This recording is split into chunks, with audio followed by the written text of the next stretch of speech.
Hey, Joe Bob Briggs here, wishing a happy 5th anniversary to the Rants from the Black Lodge podcast. I can't wait to hear what you guys have in store for your Texas Chainsaw Massacre in-depth retrospective. Since, as we all know, the Texas Chainsaw Massacre is the greatest movie in the history of the world. Brandon and Fat Tony know this already, of course, but Chainsaw was made in Round Rock, Texas for $50,000 and change and ended up being banned in 30 countries, banned from cable TV for almost 40 years, used for a long time by our congresspeople as a reference every time they wanted to talk about how depraved and worthless American culture had become. Fortunately, we have the guys at the Black Lodge here to say, fuck you to all y'all. Leatherface triumphs and Leatherface rules.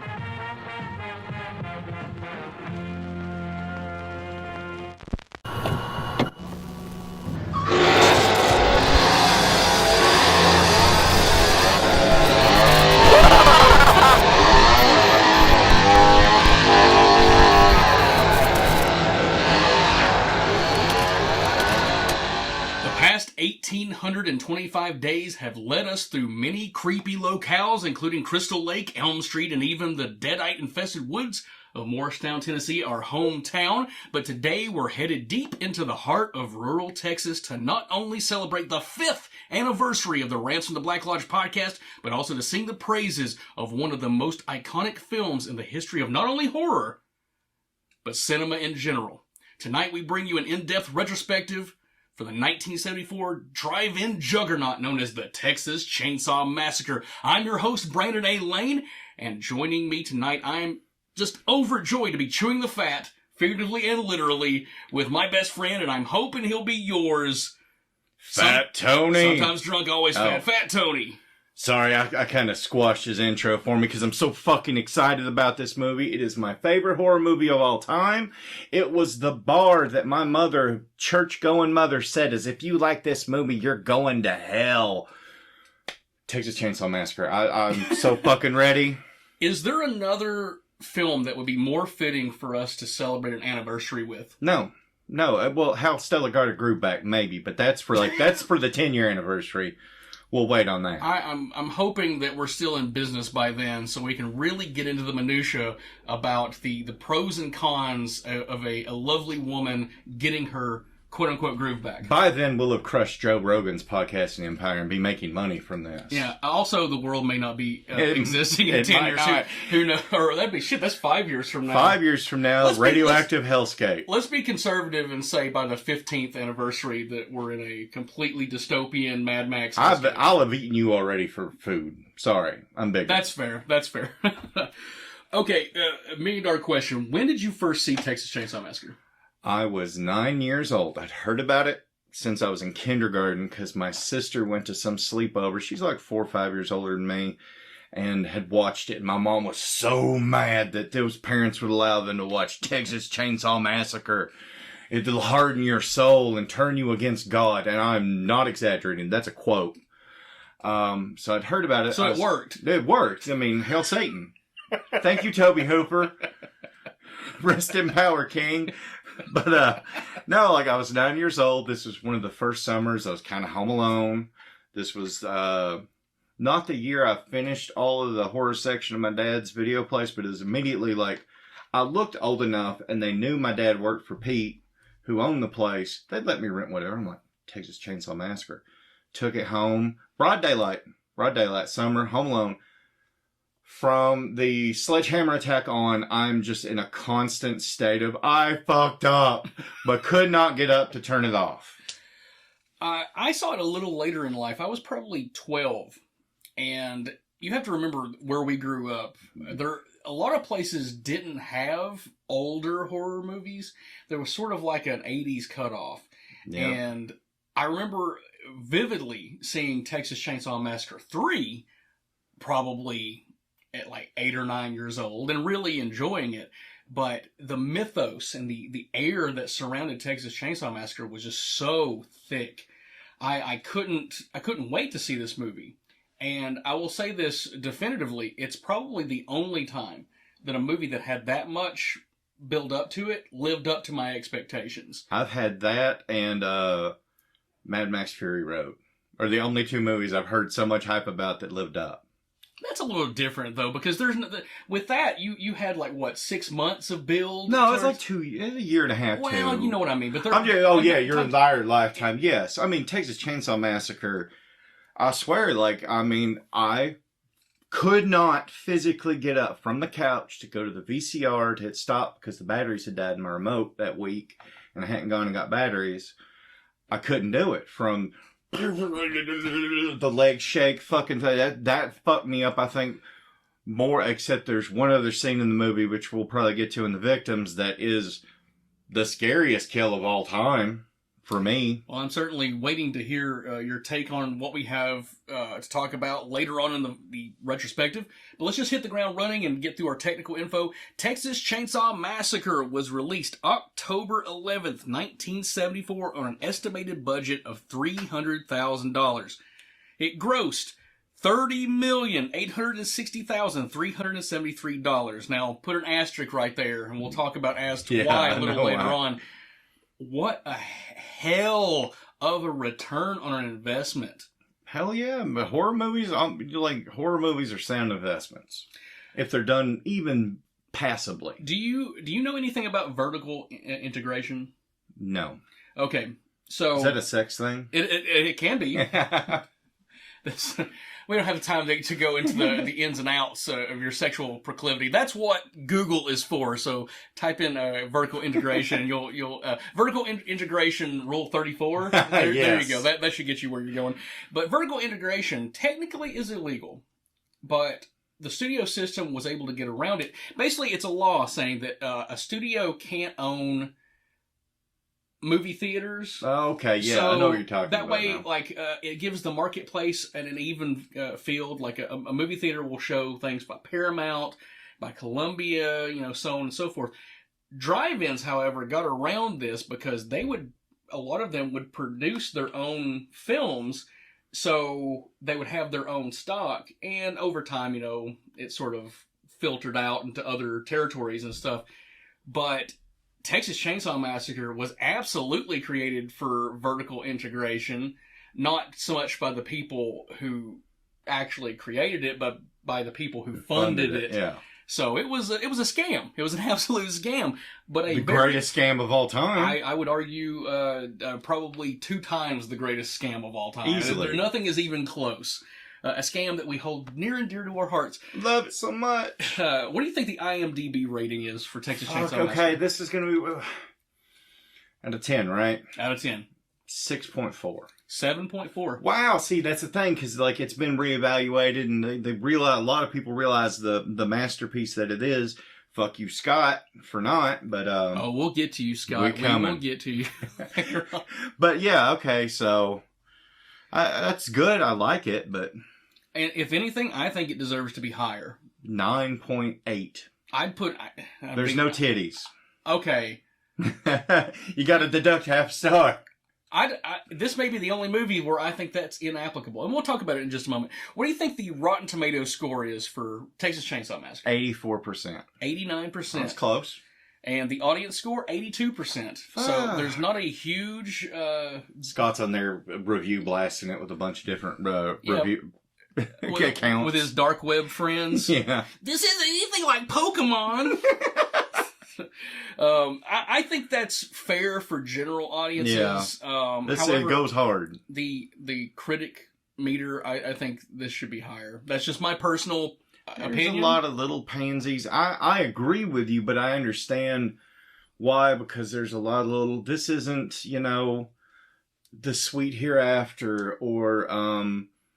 the importance of being earnest, and critics like that are going to hate anything that attaches itself to a base emotion. Well, they want to feel high art and better than everybody. First of all, of all the earnest movies, The Importance of Being Earnest is my least favorite. Yeah, duh. So, I don't care how much critics love Not it. one pratfall, the whole fucking thing. There's no Auntie Nelda. There's no Snake Man. Come on, bullshit. Fucking bullshit. All right, Metacritic has it at a 78%. Now, Metacritic generally we hail as being the worst aggregate, but they're not. There's so much hipsters that they want to be hipster with this too. They're not entirely off base. Still lower than it should be. Shudder. What do you think? Five skulls. 4.7 out of 5. 4.7. There's some fucking. It's fucking Scott. It's fucking Scott on there. Review bombing everything. Google users, which we generally hail as being the most accurate. Oh, I'm scared. All right, what do you think? Out of 100? I want to say 98. 87. You let me down, Google. You hurt me. You hurt me deep. This movie means a lot. All right. This one will cut the deepest if it is not in the direction you want it to be, but the only review that means anything is the Rant Army review. We put it up in the Facebook group. 2 options: Texas Chainsaw Massacre good, Texas Chainsaw Massacre bad. What do you think the Rant Army decided on this? Because there's always a dick that doesn't like it. And we know his name's Scott, but there's probably another dick that agrees. 92. So I can tell you unequivocally that Scott did not even vote in this. Okay, good. If he had, it would have probably pegged it down a bit lower, but 99%. Okay, good. Okay. I think that is the most accurate of terms. Perfect. Off by a -1. This is a perfect horror movie. It is a fucking perfect horror movie. It's hard to jack it to, no tits. you just alluded to it. Stank Dick Eddie's Titty Tally. We have 0 breast. And I'm going to make the case, this may be the only slasher film in the history of slasher films that I think breast would have taken something away from I honestly, all joking aside, I agree, because it gives you titillation in a movie that is almost documentary feeling, very matter-of-fact, very relentless and brutal. You're right. And if they would have worked in titty that wasn't like that, it would have been super disturbing sex assault titty, which, isn't that sexy. So that's still Speak enough. for yourself. I Spit on Your Grave is the most romantic movie ever. Hashtag canceled. Okay, so I think we're both in agreement that, breast would have either... Could not have improved it. Well, it could have made it more disturbing, but probably to a point where it would have been unwatchable. Yeah. And I think we're right on that line of uncomfortability. Oh, yeah. And we don't need any, the cook, like, let me see them titties, Sally. I would have liked to hear him say that, because that'd have been a great line, but... All right, on Fat Tony's hit list, we have 5 kills. And this is not a body count movie, but those 5 kills... You go fucking remember them. Man, they're ingrained in my memory from today to the end of time. That averages to 1 kill every 16.6 minutes. So it's still fairly balanced throughout the running time. However, there is, there's the hard left where it goes slow, slow, slow. Bam! It's on. That third act is relentless. Is a laugh a minute. It really is. Johnny Carson would say. I think the first time I saw that movie, the whole third act, like, I didn't take full breaths. It was like, just like sitting there, like, kind of in a panic mode. Like, fight or flight kicked in, and I was total, like, froze. You also have to remember that Fat Tony was considerably less fat back in those days. No, I was a chubby kid, too. You got me fucked up. I'm old school. I had a period. I'm trying to assert the effectiveness of Texas Chainsaw. Oh, that's true. No, I had a... No one knows what you looked back then. Sophomore to, like, through junior year, I was pretty fit, I wasted my high school years on my high school sweetheart, but I could have tamed strange there. It was a different time for all of us. Now listen, Texas Chainsaw Massacre, in my opinion, is the perfect example of less is more. And more is more. It is the perfect balance of everything you can want out of a horror movie. And in my opinion, mind you, is very much backed up by a hefty return it saw in its box office. So let's take a trip back in time and check out the stiff competition of 1974. All right, Fat Tony, if you would read the top portion of your script here. Okay. Bad Ronald. It was a prediction of the future of Ronald Reagan being president. Beyond the Door. Black Christmas. Blood for Dracula. The Bloody Exorcism of Coffin Joe. Fucking love those movies. Hell yeah. Captain Kronos, Vampire Hunter. That almost sounds like an anime. Deranged, Frankenstein and the Monster from Hell. From Beyond the Grave. House of Seven Corpses. Okay. Impulse. It's Alive. Killdozer. Again, a future documentary of the real Killdozer. The Legend of the Seven Golden Vampires. That's a crazy movie. Kung Fu, Yes. Vampire, Hammer Films. Wonderful. Mwah. Let Sleeping Corpses Lie. Madhouse, Sugar Hill, and Vampires. Now, normally this would be the point where we would break down the financial returns to determine the top 5 genre films of this particular year. There's just one problem, and it's a big one. I could not find the box office returns for most of these movies. Yeah, this is like way back. Loosey Goosey, Mob Run. And you're right. It's because of the vertical integration, and they didn't want to share their profits with the public because they wanted to be able to keep all that from the IRS. So, we're going to do the top 20 biggest box office successes of 1974, regardless of genre. All right. So, if I had to ask you to read the bottom part of your list, and then we're going to figure out where Texas Chainsaw Massacre lies among those films. $30 million in 1974 is a super hit, but I want to say I'd put it in like the top 10. Because there were big movies of the 70s that, had worldwide big box office. So I'm going to say number 8. Conservatively. I don't know. I haven't seen. Now I'm looking at it for the first time. Read it. Chinatown. Ingrungan an die Zunkvik. And even put good luck pronouncing, LOL. The Godfather 2. The Towering Inferno. Benji. Death Wish. Freebie and the Bane. Dirty Mary, Crazy Larry. The Longest Yard. Thunderbolt and Lightfoot. The Trial of Billy Jack. Goddamn right. Dirty kung fu hippie. He's a white man playing a Native American. You could not make that movie today. Yeah, if they remade Billy Jack today, he would be the dude from Renegade, and that's the only Lorenzo Lamas. No, the actual Native American Renegade. You're racist. I thought you were being like anyway. They need to remake it now, but have an actual First Nations person just beating up a white guy.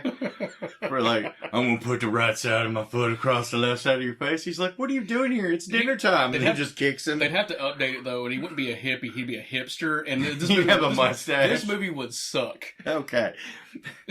Airport 75, leading to the greatest airport movie, Airplane. Goddamn right. Herbie Rides Again. I used to love those as a kid. Now, The Life and Times of Grizzly Adams. Young motherfucking Frankenstein. Hell yes. Love it. That's Mick Strawn's favorite movie, by the way. Oh, it is. That's good taste. Murder on the Orient Express. Earthquake and motherfucking Blazing Saddles. I didn't realize those came out the same year. This is a banner. Talk about movies you can't make these days. All right. So, where did you think that Texas... 7 or 8. 7 or 8.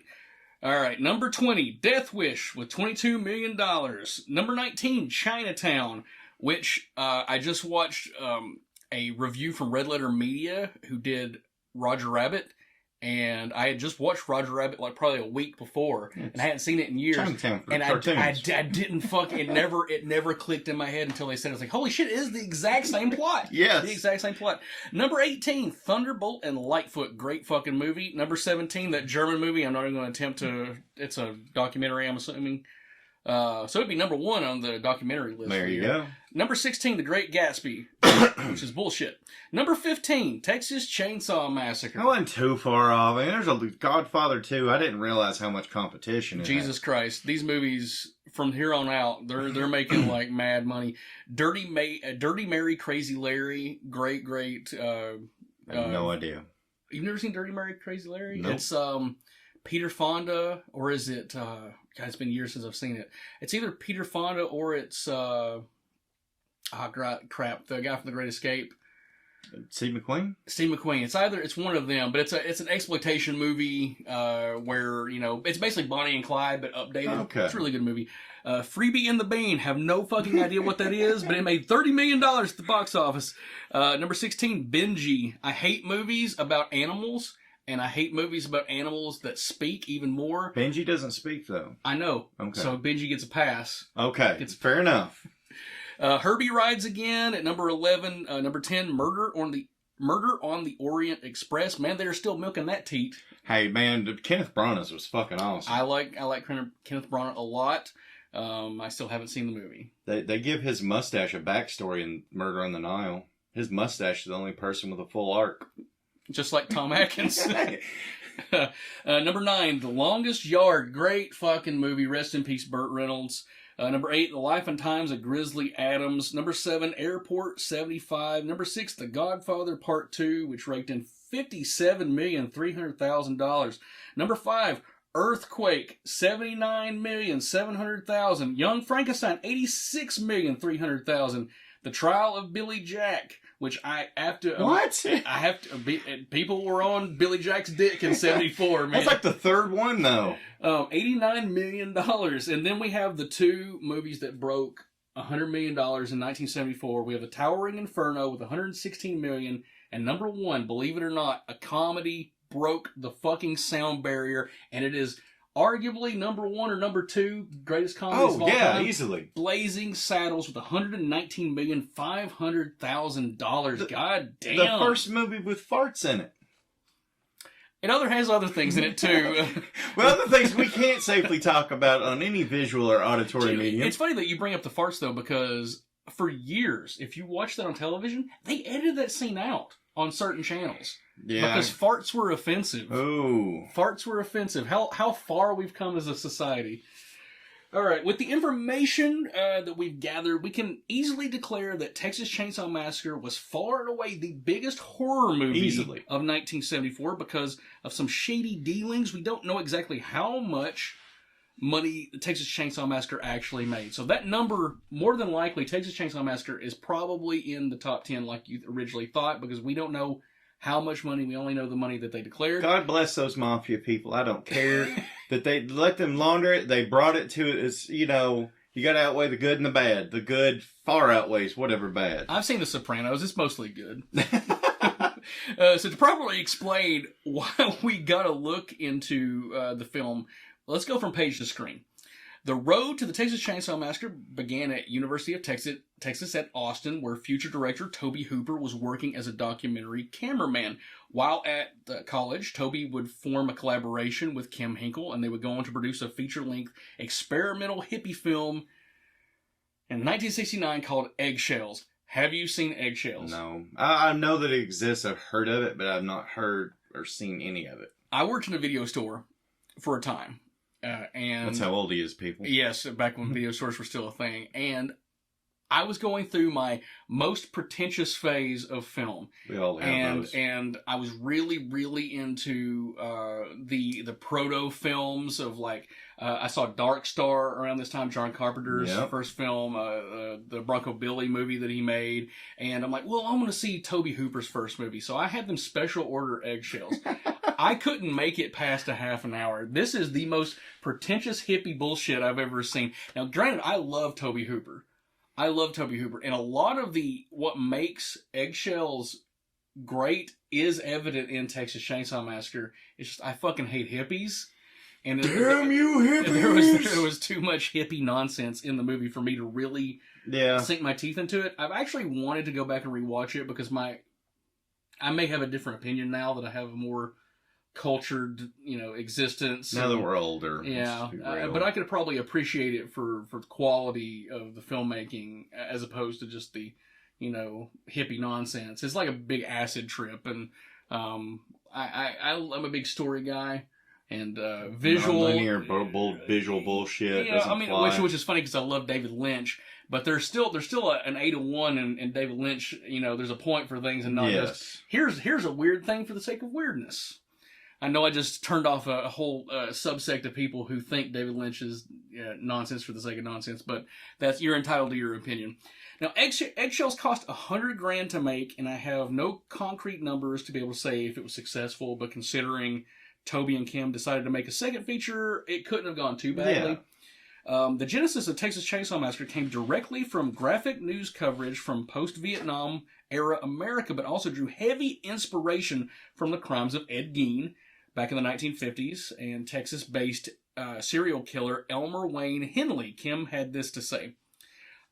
I definitely studied Gein, but I also noticed a murder case in Houston at the time, a serial murderer you probably remember named Elmer Wayne Henley. He was a young man who recruited victims for an older homosexual man. I saw some news reports where Elmer Wayne said, I did these crimes, I'm going to stand up and I'm going to take it like a man. Well, that struck me as interesting that he had this controversial morality at that point. He wanted it to be known now that he was caught, he would do the right thing. So this kind of moral schizophrenia is something I tried to build into the characters.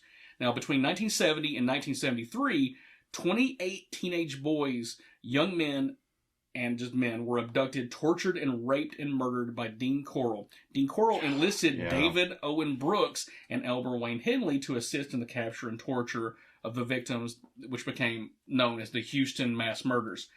So, we've got direct parallels in these characters, well, between the characters from Texas Chainsaw Massacre and these real-life murderers. We've got the cook, who's the mastermind of the whole thing. He's like Dean Corll. We have Brooks, which is the hitchhiker. He was the more violent of the two. And then we have... It's a good picture. And then we have Henley, who's basically Leatherface, the reluctant one who's, for lack of a better word, been talked into doing these awful things. Were you aware of these murders? I've known Dean Corll, like, not back then when I saw this, past 5 years, like, listen to true crime podcasts, and of course Ed Gein. Like, everybody, like, there was some film company back, like, right when Blockbuster was still a thing, they'd do all these based on true story. They did a really good Ed Gein one. It was still Steve Rails back, yeah, and real fucked up Ted Bundy one with the guy that looks like he should have been Superman. Stay tuned for the we're gonna have later in the month. We're gonna have an episode that's going to feature John Wayne Gacy's actor. Yes. But yeah, I'd heard of those from those movies.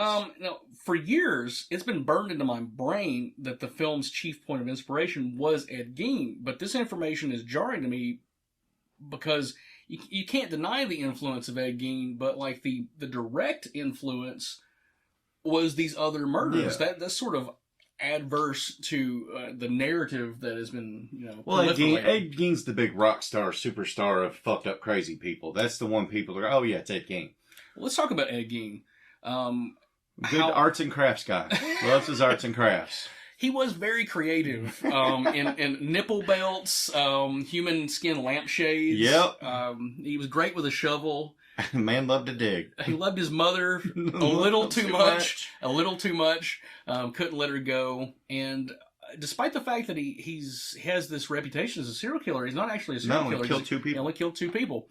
I mean, two is too many. We don't. We're not advocating murder. You get one. One if they really deserve it, or if they don't put their shopping buggy back at the grocery store. Well, that's a freebie. Well, that's incentivized at certain places. You put a quarter in, they give you your quarter back if you take your. I believe it should be strictly a moral decision that you should do, and if you don't, you're not worthy to breathe my air. And the Gestapo whips you if you don't take it back. Put your cups back! See, we could bring it back for a good. We're taking back the Gestapo. No, we're not. Well, no. No. Hey, I do not condone the. What are the words on that page? But let's talk about Ed Gein a little bit. You mentioned it. He's the bone art that he made and the stuff with skin. He made definitely influenced the art direction of the interior of the house. He wanted to make a skin suit because he had, I guess, what you would consider now body dysmorphia, and he wanted to wear a lady's skin. Literally, that's fucked up. It's almost more fucked up than a person who just murders people. Oh yeah, he was a product. Like the two people he killed, he didn't kill because he hated them. He just needed more material. Yeah, Hobby Lobby wasn't open at that time, so that's true. They're closed on Sundays as well. So It's hard for serial killers to get their Fuck you, Hobby Lobby. to get their needs. Now listen, they finished shooting the film in 1973, but director Tobe Hooper was left seeking distribution. The project had already gained a nasty reputation in Hollywood that resulted in the film being blacklisted by every major studio. Enter Bryanston Films. Bryanston Films would release the film, but they had a shady secret. They were affiliated with the mob and were operated by Louis Perino and the Colombo crime family based out of New York. That's some straight out, That's some Soprano shit. Sopranos, Goodfellas shit. I mean, the Colombo crime family. That sounds made up, does it not? It really does. It sounds like something in a bad movie. Thankfully, we're talking about a good movie. Yeah, great movie. Bryanston had been very successful in distributing John Carpenter's first film, Dark Star. Yeah. Sylvester Stallone's porn film. Do you have the name? Well, it's one of the alt titles. It was Party at Kitty's, something like that was the original title, and they retitled it Italian Stallion after Rocky came out to capitalize off of his stardom. I mean, he's got a good sized dick. Good for you, Stallone. Way to go, Stallone. I would think that's. I like to know I live in a world where Cobra is packing, kind of. I mean, it's not like intimidating crazy, but all of his characters are packing. But the man, it's the like man behind the it's mask. like how Terry Bollea has a regular sized penis, but Hulk Hogan has a 10-inch penis. Gawker trial. Look that shit up. Bryanston's accounting practices were irregular at best and illegal at worst, screwing the cast and crew of these films out of millions of owed profits. Eventually, Bryanston were sued for failing to pay full percentages at the box office, and a court judgment instructed Bryanston to pay $500,000 to escape their debt. They declared bankruptcy. So basically, they're a bunch of assholes on top of being illegal mobsters. In 1976, Bryanston were indicted for conspiracy to distribute obscenity across state lines with Deep Throat, which was still doing the Lord's work. Exactly. And they saw Louis Perino would be fined $10,000 and get 1 year prison sentence. Whew! So even though they screwed everybody out of some money, eventually, people were restituted, and everything was hunky dory. But does the means justify the ends in all this? I'm sorry. Yes, I'll say. Normally, I'd be like, "Oh, I feel bad for the artists, the directors, the actors." No, it's such a good movie. I don't care that they had to get screwed over. It came out okay in the end. Yeah, but they had to take legal action against them too. Well, then they were able. This is America. They were able to.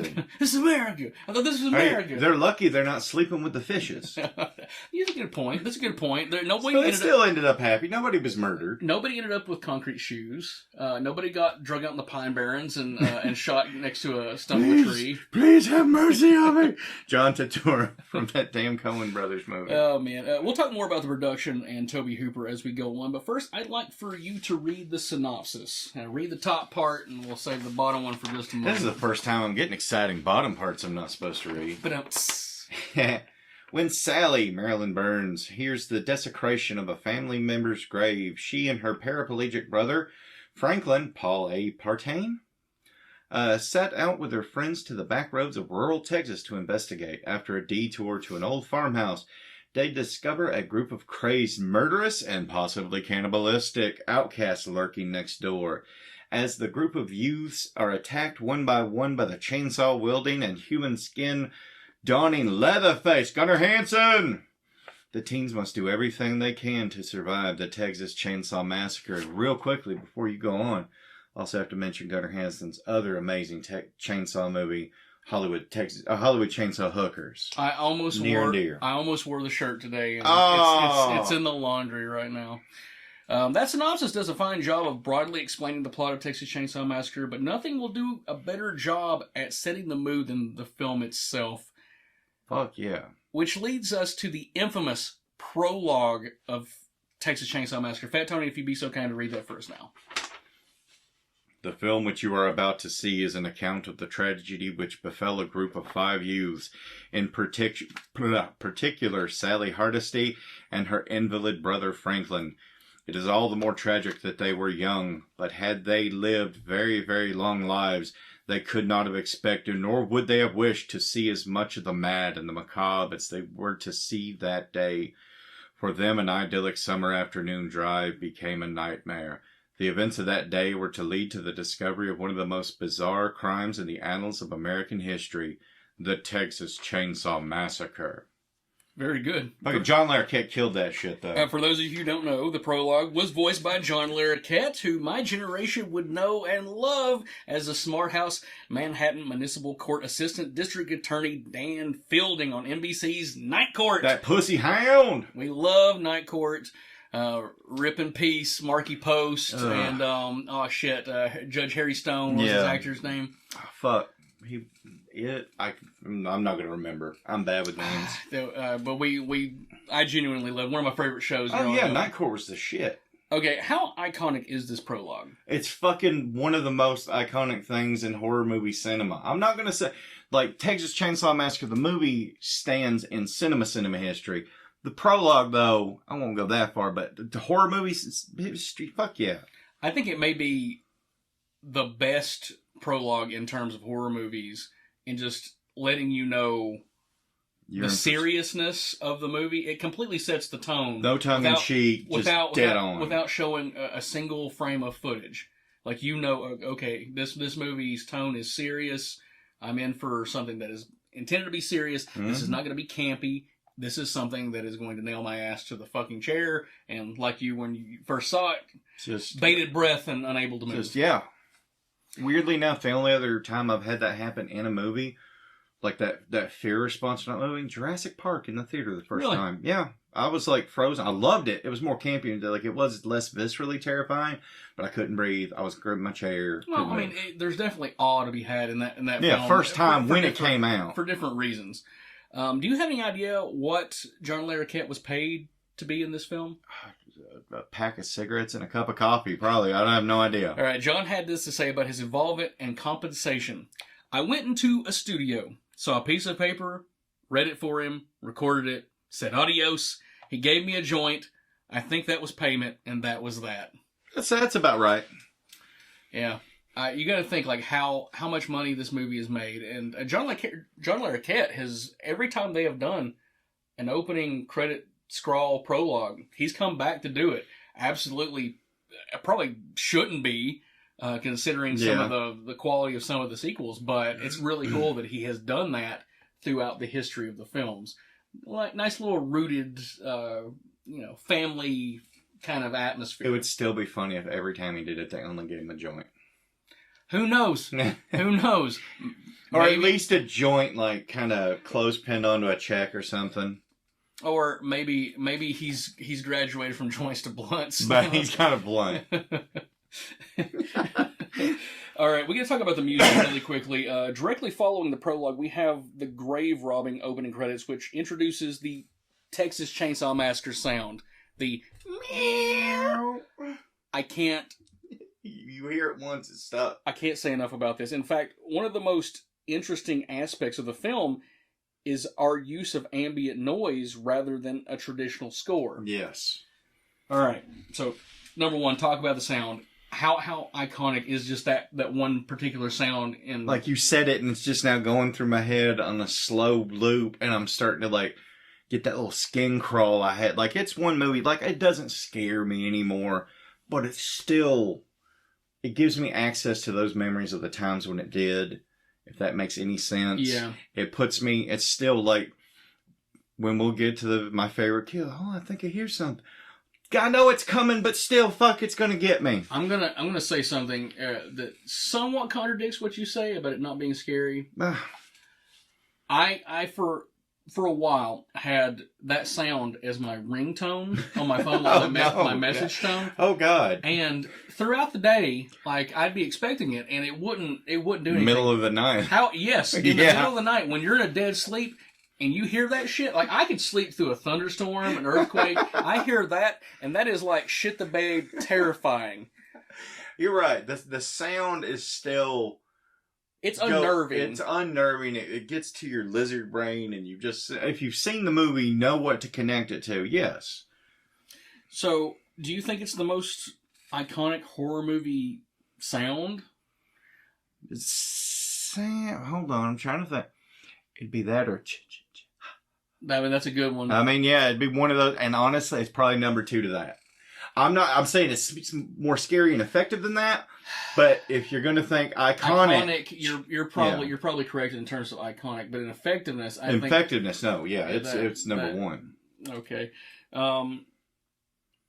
Now, most horror films, they, especially of the 80s, they have like those synthesizer scores, or, classic horror films would have like an orchestra kind of score. Do you think this movie made the right decision in not having... Oh, yeah, absolutely, because it's shot so matter-of-factly. The kills are so matter-of-fact. It's just so reality-based. Reality doesn't have a score. I go pee in the morning. I'm not hearing like little flutes and birds twerping and stuff. It's nothing. It's the hum of the air conditioning. Well, when we get rich, I'm going to have an orchestra play for me as I pee. Yeah, that's a 10-year anniversary goal. Oh well, shit. We're gonna have an American Wasteland by then. However, no, 5 more. You said 15. You're right. I apologize. We have 5 years. We'll have 2 good years. But here's the good thing about continuing that: pan flutes are not electric.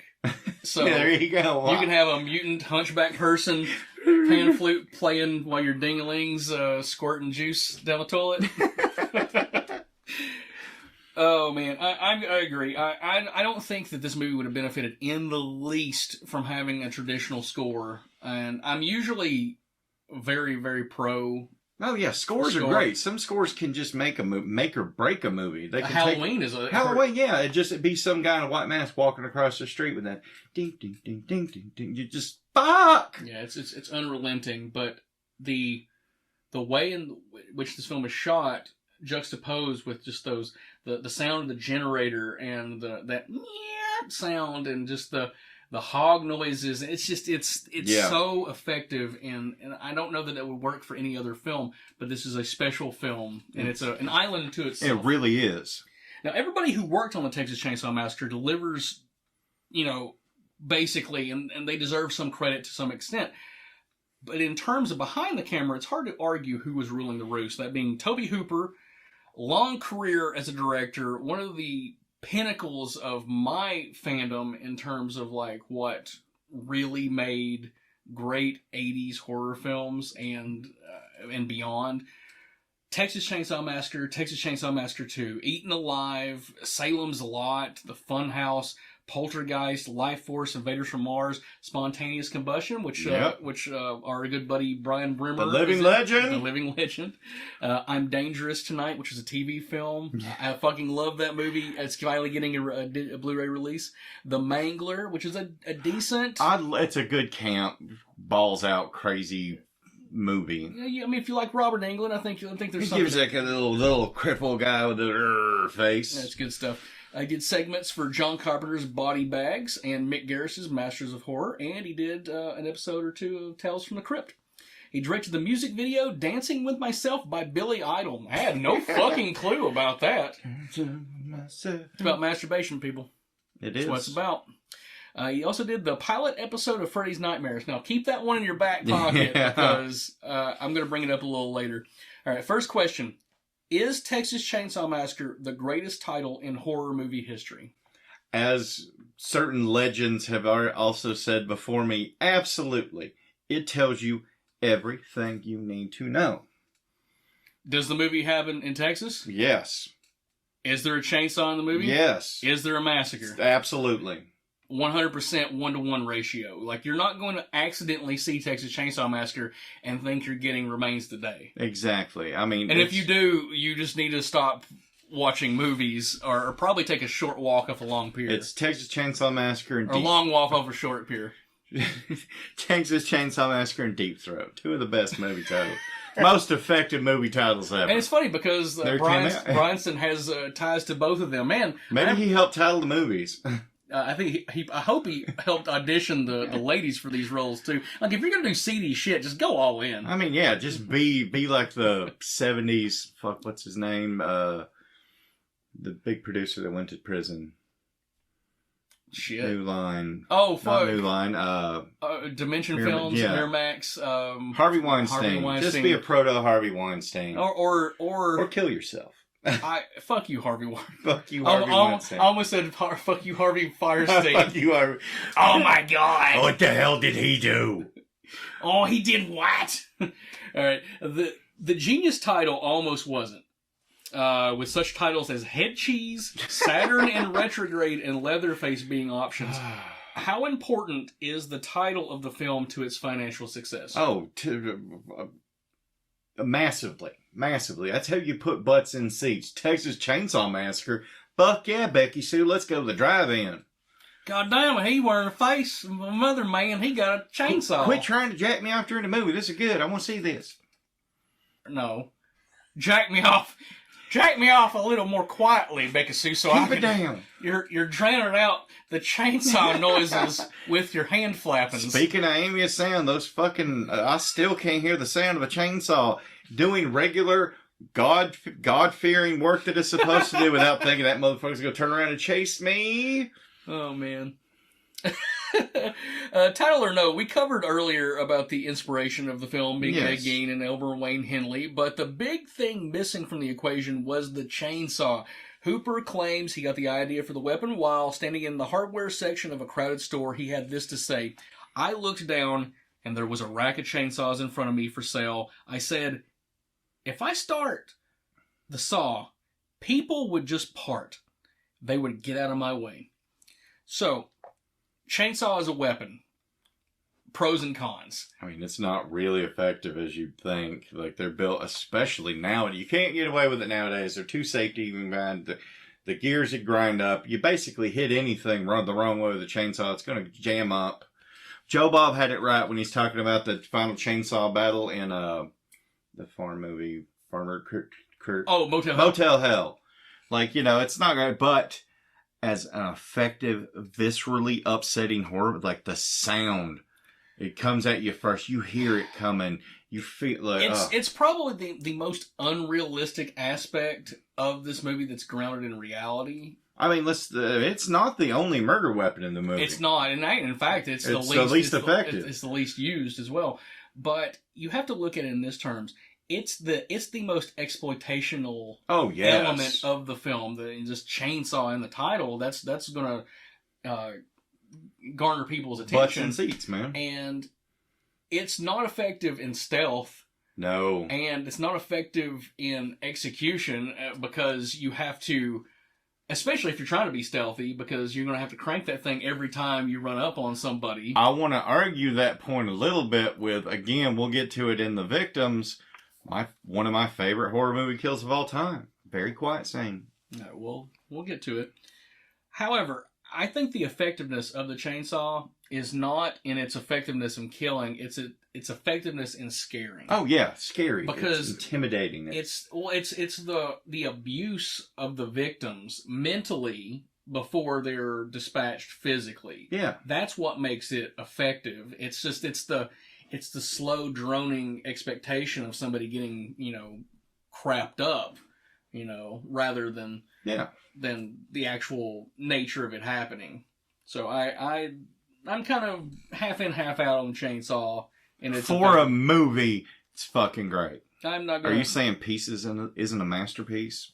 Yes. Yeah, it's not. Okay, it would have been really easy to just take that title and make it perfectly enjoyable horror film, but Tobe Hooper felt it necessary to inject Texas Chainsaw Massacre with a healthy dose of commentary of the troubled times of the 1970s. Hooper had this to say: I'd been working on this idea of young people, college students, in isolation. We were going through a gasoline shortage. Sound familiar? Sound familiar? In the country at the time, people had to queue up in their automobiles at gas stations, sometimes for miles. There was gas rationing, and I was hearing a lot of lies on television. Politically, the times were interesting. They were kind of amplified, so the idea came to me in the car of how to pull all these elements together. It came really quickly, the whole configuration of the characters, and the story loops inside of itself. Now, we're not in exactly the same situation here in 2022, but gas prices are crazy, and there's a lot of internal panic about... Fuck you, Supreme Court! I just need to say that. Yeah, I said it. About things, but the fear it's of running, very tumultuous times. the fear of running out of gas is it's almost made a whole movie franchise with Mad Max. Well, that's Yeah. that's true. But how much it affects every facet of our lives. You know, things go up in price when gas prices go up because it costs more to deliver them from point A to point B. You know, if you have to commute to work, it almost de-incentivizes you from being able to take better paying jobs sometimes because it's not cost effective to get there. There's a lot of domino effects. Brandon and I are going to start selling drugs instead of working our day jobs, so it's just cheaper on gas. It's going to be a lot more comedic than Breaking Bad. Yeah, but it's still math, totally math. No, I have to interject here real quick with this. Oh, it's symbolism. This is one of the only instances in history where being a hippie yielded positive results. It yielded to I'm going to make a movie that means something, not just a basic horror movie.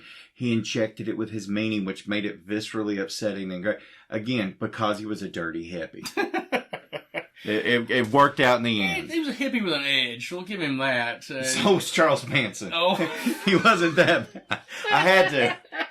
Okay, I apologize. You're right. So there were 2 times being a hippie turned out well. I'm just playing. My argument holds no weight whatsoever. Oh, fuck. Despite its reputation, the Texas Chainsaw Massacre is almost bloodless and only features 1 kill with a chainsaw. This was an intentional decision by Tobe, who attempted to get a PG rating for... You know, Raiders of the Lost Ark had a lot of fucked up stuff, but I could still see that maybe this will be PG.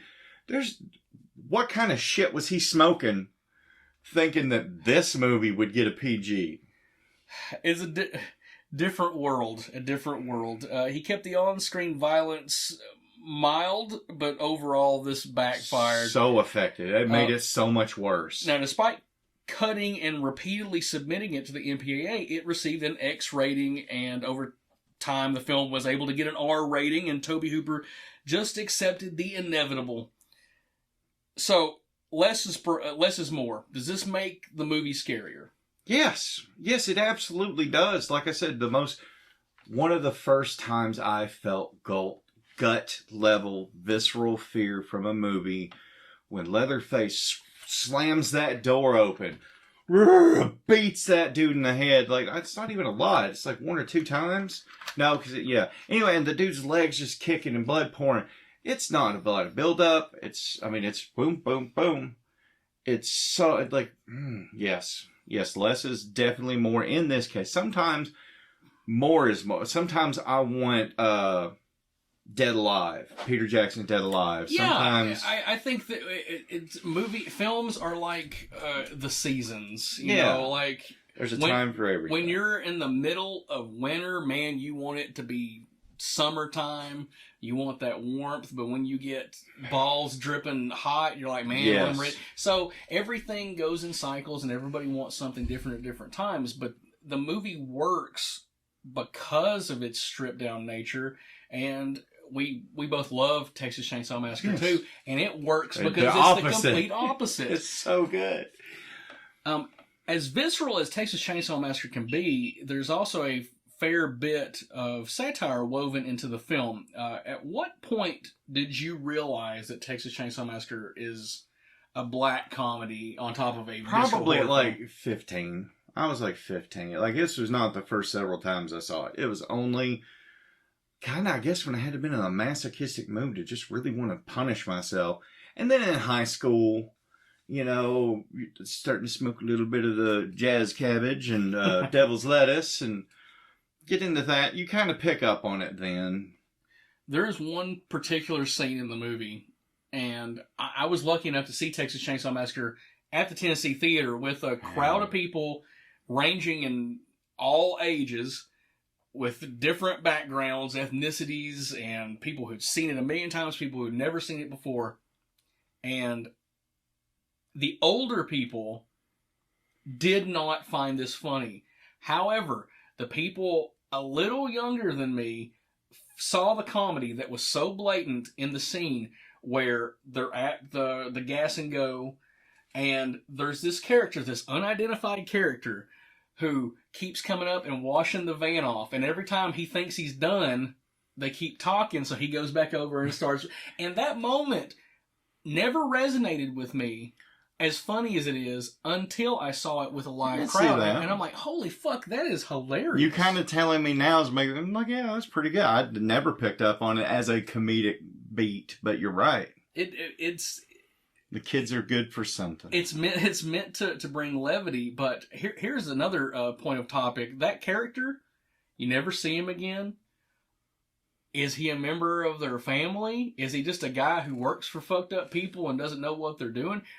No idea. He's just a big barbecue fan. He loves barbecue in the first and chili in the second. So that's true. Yeah, that's so true. They evolved culinarily.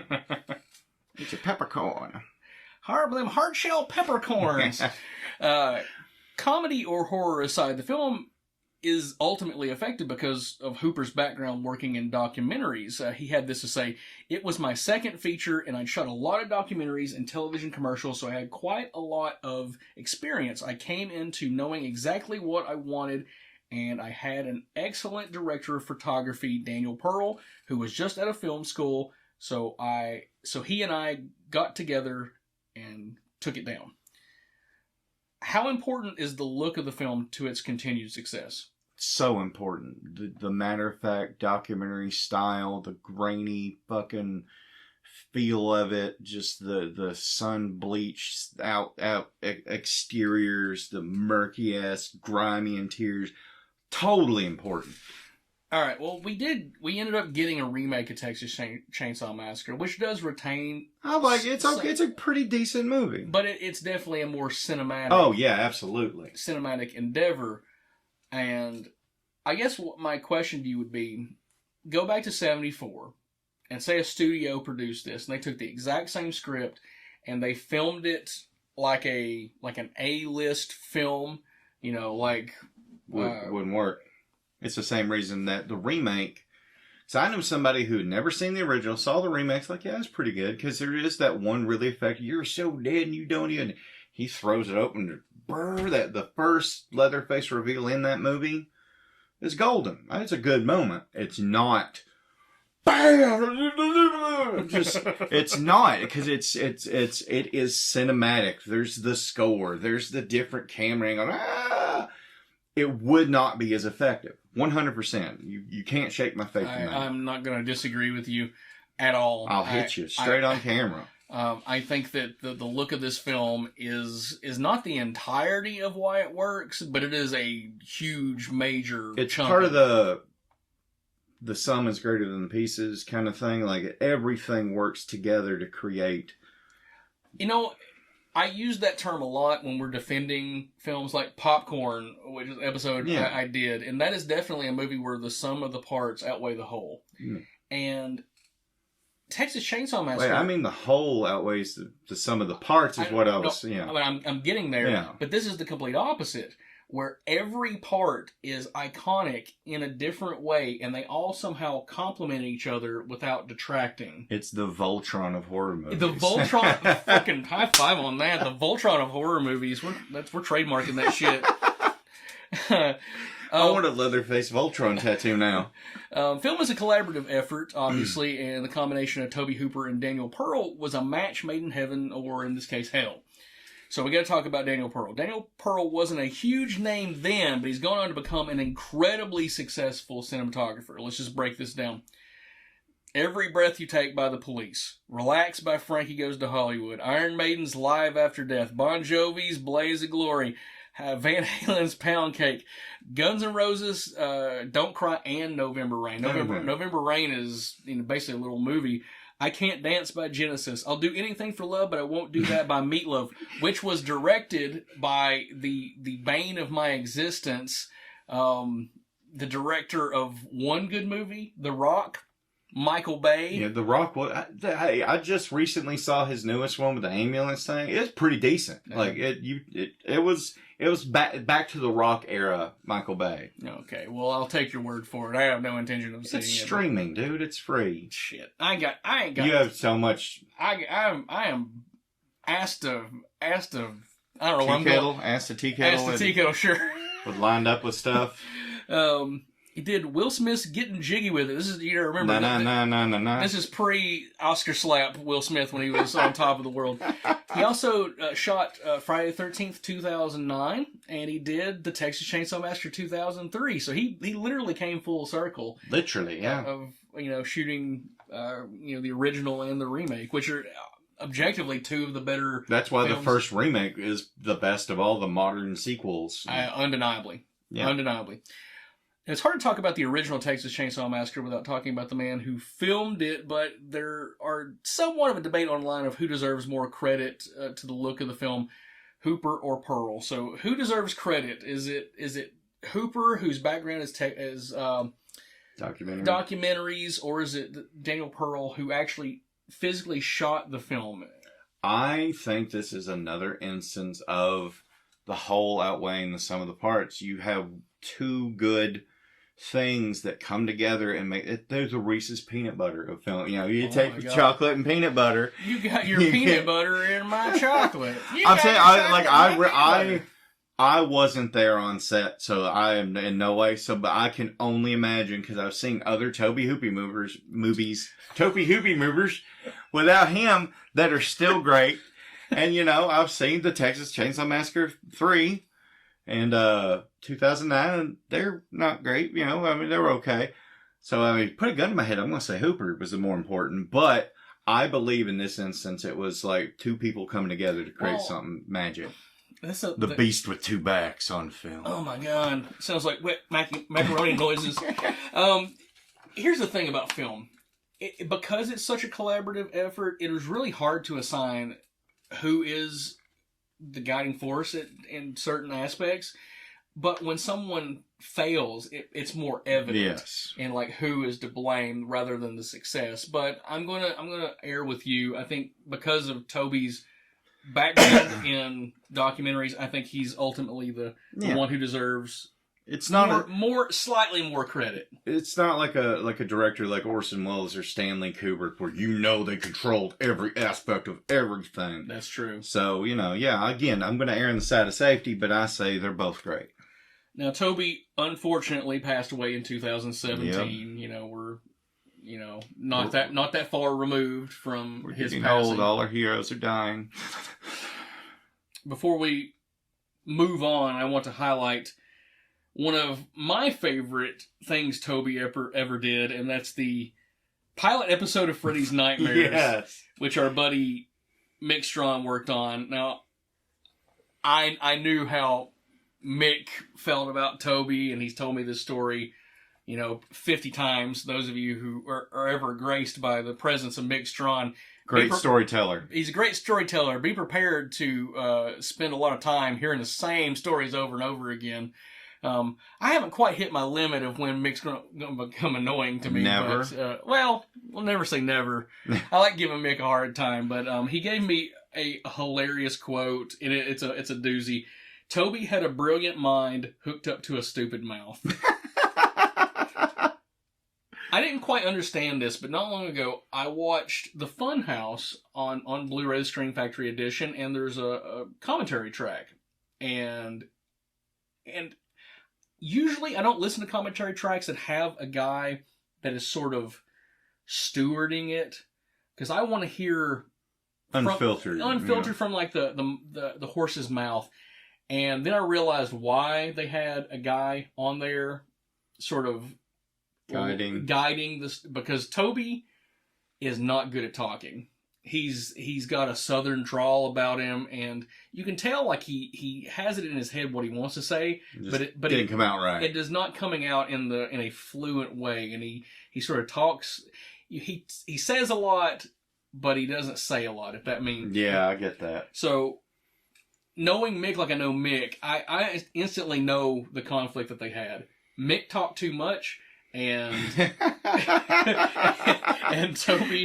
Toby spoke a lot but didn't say a lot. And Mick is a person who wants, give me definitive details on what you want. And Mick does a great impression of Tobe Hooper.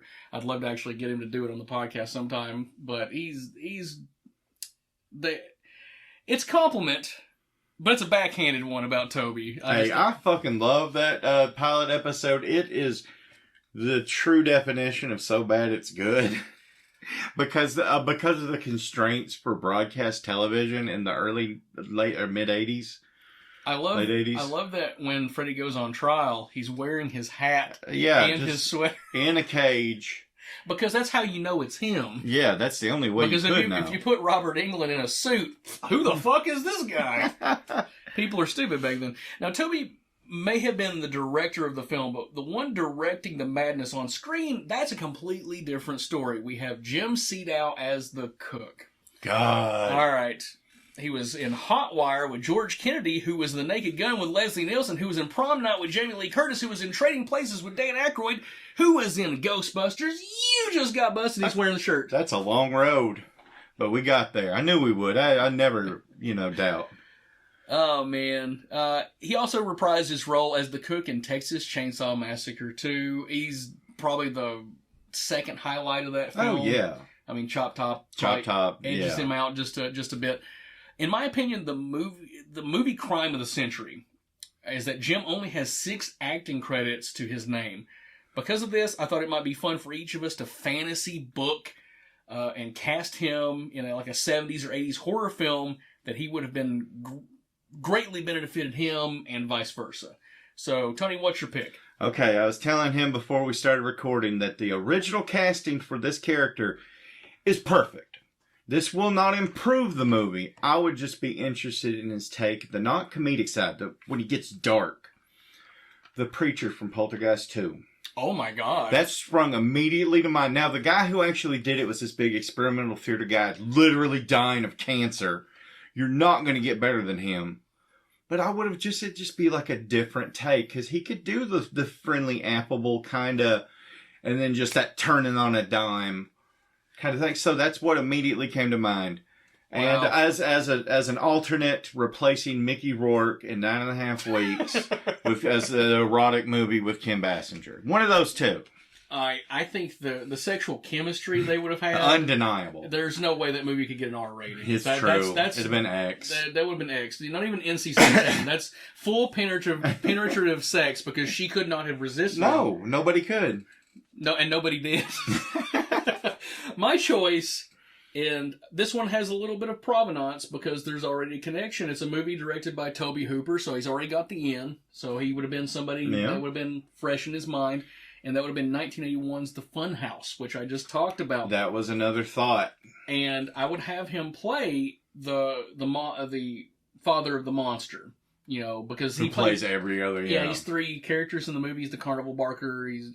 But I would have had him play them all.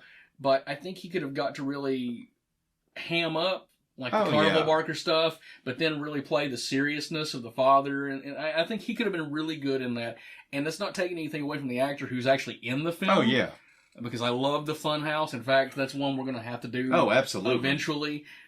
But Jim Seedow deserved to have a bigger career in film than he actually had. Well, we don't know is he did a lot of underground, uncredited, custom-made pornos.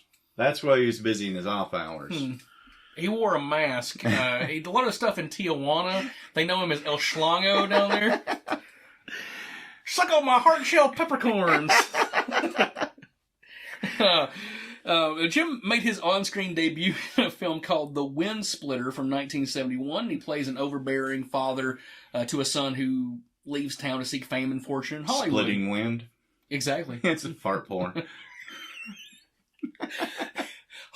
Hard shell peppercorns give you gas, so it all wraps around. It all ties together. Once the son achieves his dream, he's invited back to his home to basically be a hometown hero. And there's family conflict, blah, blah, blah, blah, blah. It's probably a fine movie, but the real importance of The Wind Splitter was there was a chance meeting between Tobe Hooper, who had a small acting role in the film, and Jim Seedow. So fast forward a couple of years, Tobe was looking to cast his magnum opus, Texas Chainsaw Massacre, and he offered the role of the cook to Jim. Now, despite Jim's obvious talents, he wasn't sold on his ability to get into the murderous headspace that was required to be this, just fucked weird. up maniac. Yeah. So Jim had this to say: I spent hours trying to figure out what I was going to do, how I was going to play this crazed cook. I didn't know what kind of director Tobe Hooper was. Fortunately, he was a very fine director. He knows what he wants, and he gets it out of you. I would have played it together differently if he hadn't told me what he wanted, and it wouldn't have been as good. So there's a different point of view than Mick had. And I think that might have to do with just a difference of geography. I'm not saying just geography. It's also two different aspects. Mick is a production designer. That's he true. needs concrete things. Acting is open to interpretation.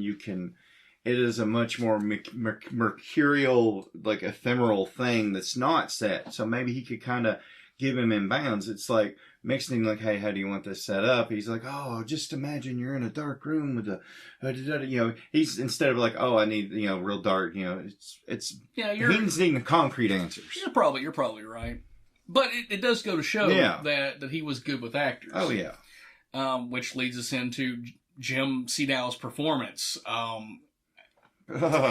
about Oh, my God. When she finally makes it to the gas station and you think she said, again, never saw this movie before, didn't know the infamous dinner scene, like, oh, thank God.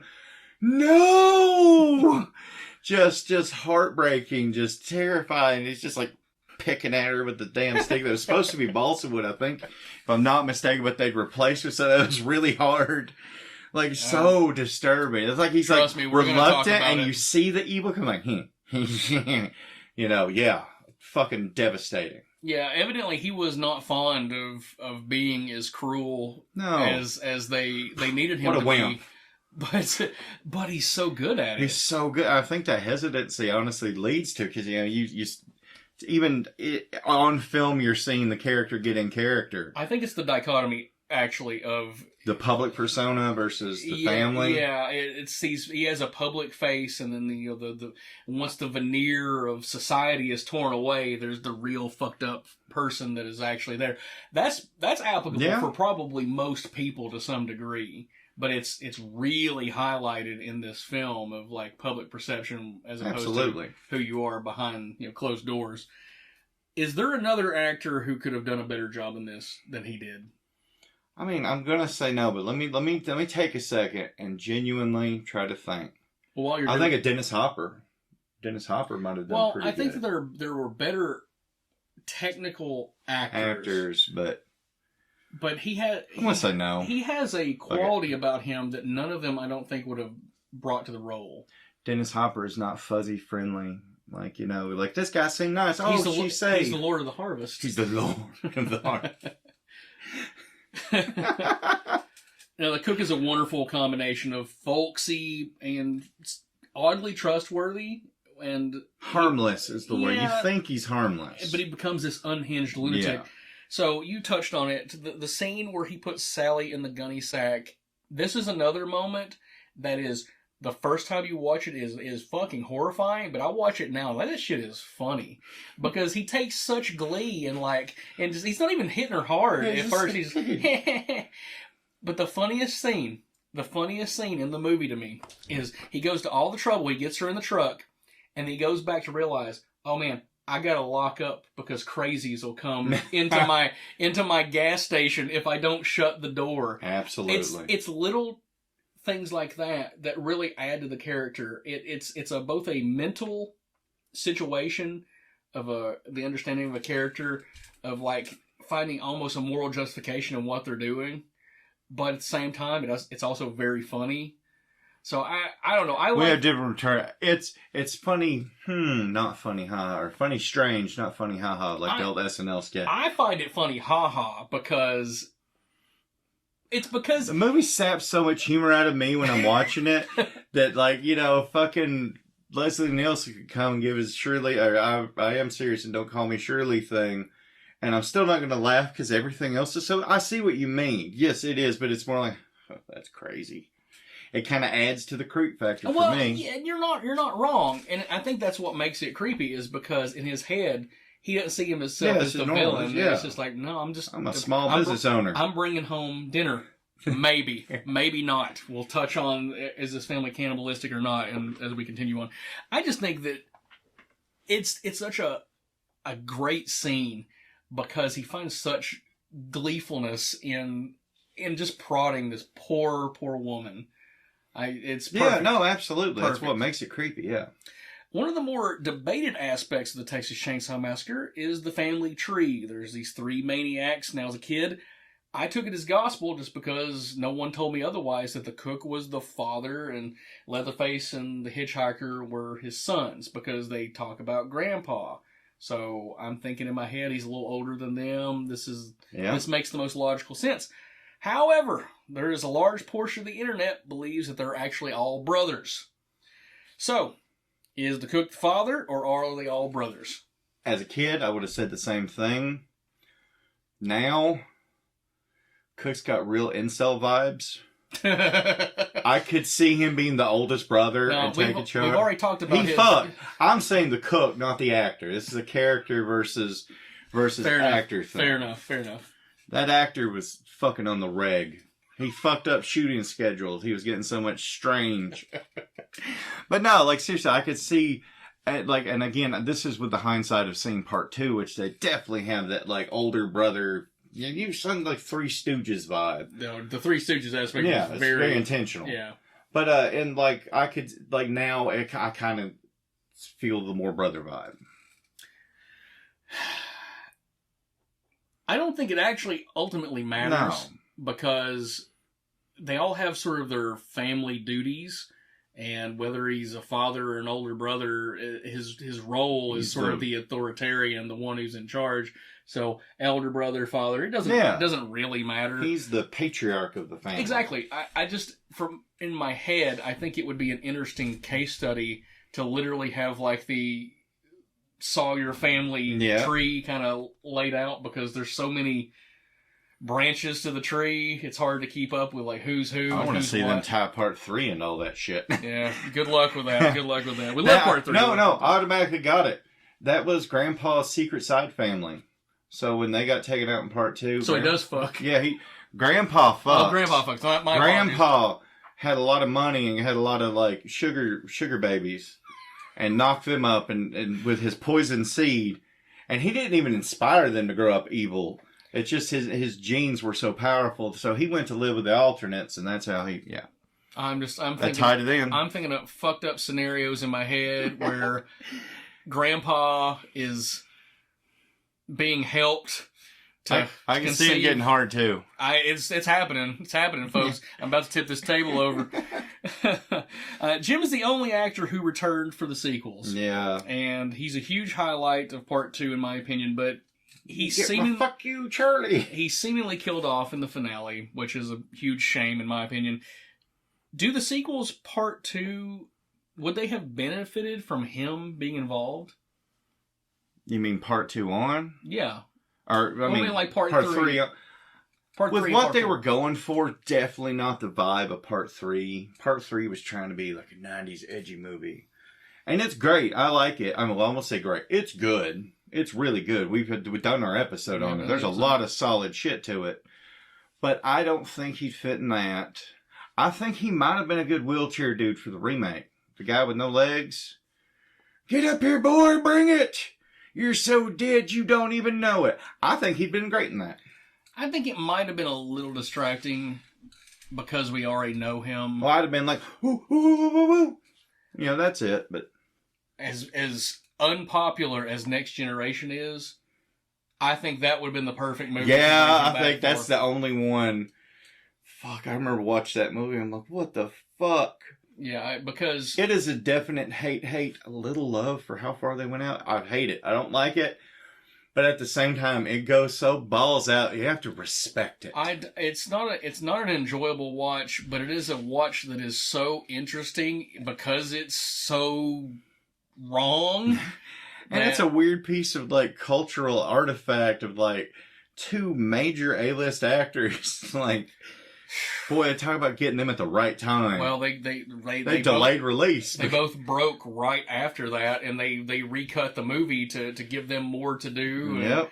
And retitled it and released it. I'll talk a lot of shit on that movie. Matthew McConaughey went for it. I hate Matthew McConaughey, but if I'm going to watch a Matthew McConaughey performance... That's not in, Magic Mike. Don't lie. I have not seen Magic Mike. I've seen both of them. Okay, well, that's your cross to bear, my friend. Really fucked up movie. The first one, just so sad. Anyway. The cook may call the shots of the chainsaw-wielding Texans, but even he has a hero. And that hero is a very old character played by a very young man. We have John Dugan as Grandpa. Now, he was also in Texas Chainsaw Massacre: The Next Generation, but he plays a paramedic. Yeah. That ending doesn't make a lot of sense. But he did come back to the role of Grandpa in Texas Chainsaw Massacre 3D. Huge waste of him, in my opinion. Yeah. Now, John grew up in Indiana, and he began his acting career in Chicago, Illinois, where he would perform in several theatrical productions. During one such production, writer Kim Hinkle just happened to be in attendance and approached the 20-year-old John about taking the role of a 113-year-old Grandpa. Grandpa doesn't have a lot of screen time, but he is a focal point of my favorite scene in the entire history of film. This is my favorite scene of all time. There is nothing even close. Nothing has affected me more than the infamous dinner scene. So, all right, where do you rank the dinner scene in just the history of horror? All time. Number one. Hands down. Because and without knowing any of the background, any of the behind the scenes, anything like that, it is looking into madness. The family living and breathing there, fucking chick, just Sally, fucking losing her fucking mind, facing hell. This is, it's everything Rob Zombie wants all his real fucked up horror movies to be, like Devil's Rejects. That's the core of what made Rob Zombie movies. Although I'm dying to see the monsters. It is like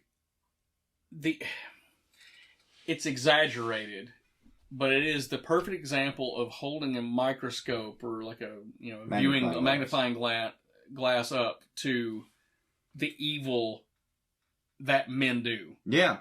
Because Charles Bronson. Love it. Exactly. Fuck the Amish. Sorry, had to get that. Okay, yes. And as we progress in horror, or actually as we regress, going back to the 1920s and 30s horror films, a lot of them have sort of paranormal overtones, or there might be like a crime noir kind of element, but when Ed Gein did the shit he did, he sort of crossed a line that it breaks the paradigm of what people think about the American dream is. Yeah. And since then, it seems like literally the mouth of hell opened, and we're able to see that the person standing next to you or sitting next to you, the person on the train or on the bus or in the mall across from you, that person could be a murderer. That person might be crazy. That person may do harm to me or you for no reason. This scene is terrifying on that level, but it's also terrifying just in the way it's shot. Nothing comes close to this scene for me. I know The Exorcist, which I think both of us agree is the scariest movie of all time. Yeah. But this to me is the scariest scene of all time. Fuck yes. And bunch of amateur know-nothing actors just selling it. Just living. They went insane under the hot lights and rotten meat and just... We'll get to it in just a moment. We have to talk about the comedy of failures in this, because as fucked up as this is, there is a twinge of comedy that comes out in that, and the comedy of failures is the attempts to feed Grandpa. I'm trying to... He so desperately wants just a taste of blood, and they give him the hammer, and he's too feeble, and it's the reactions of the other characters that makes it scary, because they so gleefully want to see their grandfather bash a fucking skull in. Yeah, and spill blood for the fun of it, but he's hilarious because he's unable to do anything. He can't even grip hard enough to hold, the hammer. So it is a weird mix, but this is a scene. It's the epitome of black comedy. It Yes. is dark as fuck, but yeah, it is undeniable. That is definitely something I've always picked up on. Well, even the first time I saw the movie, like I think that I found the comedy in it, but it's still because you're laughing and because it's still uncomfortable. I think that actually makes it more powerful. Because it adds to the insanity of the moment. Because insanity, it's not just fear; it's losing yourself in the fear, finding humor. Well, fucking perfect. A perfect example. It's a film that both you and I are well aware of. A film called Antichrist, directed by Lars von Trier. The happiest director on earth. Lars von Trier, in the opening of this film, shoots a scene, and it's beautiful. The cinematography is gorgeous. Soft glow around the edges, and you have a windowsill, and there's snow is falling as a man and a woman make love in a shower, and slowly a child walks in and falls out of a window. Beautifully and falls. It's the juxtaposition of the beautiful cinematography against the awful subject matter that makes it effective, because you're tricked into feeling warm inside. Yeah, comfortable. And that's what this scene is doing, because there is a comedic element and you want to laugh, but you can't because it's so fucked up. That's what makes this scene that's a good parallel between the... Absolutely. Also, as a quick side note, Antichrist is the only movie Brandon's ever been like, dude, I'm not saying this to challenge you. I'm really saying don't ever watch Antichrist. Don't ever watch Antichrist. Just don't.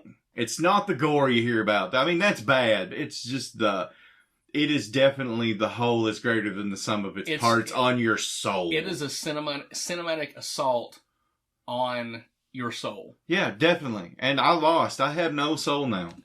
I could watch a puppy die and not shed it. I'm just playing. No, Tobe Hooper had this to say about the genesis of this infamous table scene. I had an experience in a restaurant one time, and there was a huge trolley with beef being carved up, and I just transposed different images onto it, like, what if there was a nice little cow there with a bow tie and a knife carving up humans? It always disturbed me. It became part of the psychology of the film. Now, this incident led not only to the creation of this infamous scene, but it also led Hooper to become a vegan. He just damn dirty hippies. Swore off meat. But he's not the only one. Reportedly, Guillermo del Toro, after seeing this film, became a vegetarian as well. Meat obviously plays a huge part in the film, but it's not blatant if the family are consuming humans. So here's the debate. Are the family cannibals in the first film? My thing is the barbecue meat aspect of their little shop. I didn't see no fucking livestock, not much fucking livestock at that place. Take that. I don't think they're cannibals as a main source of sustenance, but as a fuck you to society. Like, they're dying to give grandpa, bitch blood. I'm just, there's definitely cannibal. Do they exist? Well, grandpa does consume blood. He sucks the blood. They're not cannibals in the sense of like the remake where they definitely they had in the sequel. The only two good scenes in the prequel to the remake was the dinner scene where they're brussing and whatever, and it's definitely human meat. But in that one, I don't think I think they dabble in cannibalism. I think that it's almost not important. It's not important. It's just something they do. It's blatant in the sequel. They definitively hard shell peppercorn. One of my favorite things to do is get a big old bowl of chili, soup it up, and just watch that movie eating chili. But I don't know that it was ever thought of. Probably. It's one of those things that was just like, we have grandpa sucking blood. There's context clues. So ultimately, yes, they're cannibals. But I don't think it was necessarily intended for them to be consuming human flesh as a sole source of substance. Oh, yeah, absolutely. All right. Do you think Texas Chainsaw Massacre did for eating meat what Jaws did for swimming, or Psycho did for taking showers?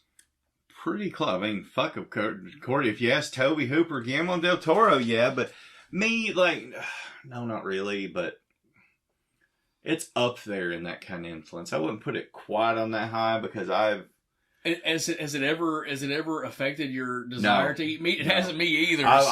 There's one time that I think they have kielbasa on the table. I'm like, man, I'm going to make a kielbasa. I paused the movie. Again, I like doing fucked up shit like that. I'm going to have kielbasa while during the dinner scene. And the chili watching part 2. But no, not for me at all. Now, obviously, both of you are carnivores. And haven't been persuaded to become vegans. But the horror of the scene is undeniable, and that's because of the perfect storm. It's just the insanity of feeding Grandpa, the unbearable heat the cast endured, the hyper-realistic production design, and the stench from the real rotting meat on the table that makes this just... It made everybody loony. Yeah. Absolutely loony. So, let's break it down. We've got unbearable heat for 36 straight hours. That's how long it took them from beginning to end to shoot this scene.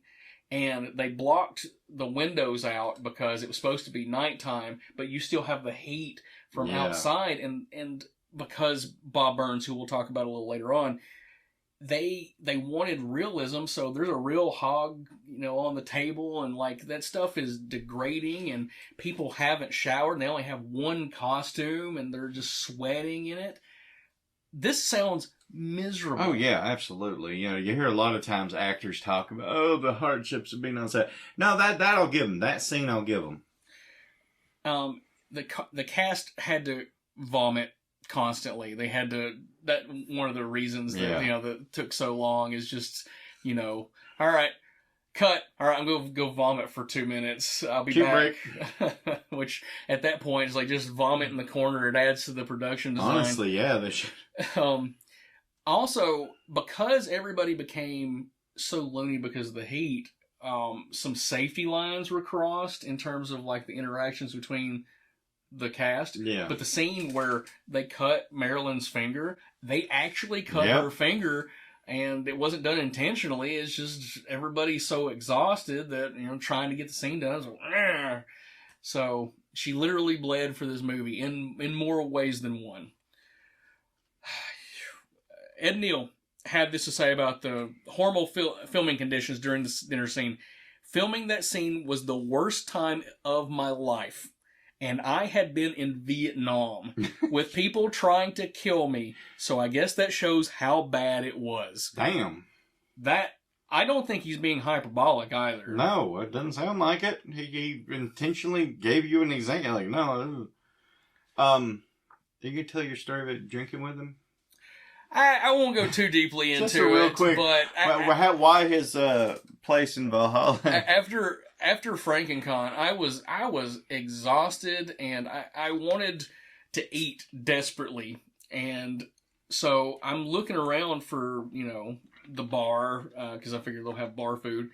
I didn't realize that basically you order food from the kitchen and they deliver it to the bar, but that's beside the point. So go up there, and this is like 5 p.m, and John Dugan's there, and John Dugan has already drank probably 10 plus beers, and he is not even buzzed. This dude can motherfucking drink. So I'm sitting at the bar, and we're casually chatting and stuff, and I had probably 5 or 6 beers, and I started getting buzzed, and at that time he'd probably drank another 10. So yeah, I had a little moment with John Dugan, which I'd met him before, but this was a different environment, and while there were other events going on, I got a more intimate moment with John Dugan. Mick was supposed to be there, but Mick bitched out and decided he was going to drive all the way home rather than sleeping in a comfortable hotel room and hanging out with his best buddy. Fuck you, Mick. Brandon also told me that I can't remember what led to it, and the guy saying I was in the original Texas Chainsaw Massacre. My place in Valhalla is secure. He's a good dude. He's a really good dude. Okay, so we can't talk about this scene really without talking about the visual quality of it. The set pieces, without talking about them, would just be a crime, and the man who vividly brought hell to life, literally, is a guy by the name of Bob Burns. He did art design on, you're going to see some commonalities here. The Hills Have Eyes, Tourist Trap. Let's just cut to the chase. Most of this shit in the movie looks real as hell. It is. But he also did some other movies that are a little less realistic. The Howling and Reanimator. Can you name another movie that uses its set design more effectively than Texas Chainsaw Massacre? I'm going to take like 10 seconds to really try. No, fuck no. No, that dinner scene seals it. Everything, the isolated locations seal it. The fucking house, the shitty roadside gas station. Everything works to make that movie more effective. You could say like, I really like some of the hell designs in Hellbound, Hellraiser 2. Yeah. There's a lot of stuff that looks better, but using it as effectively, Cube.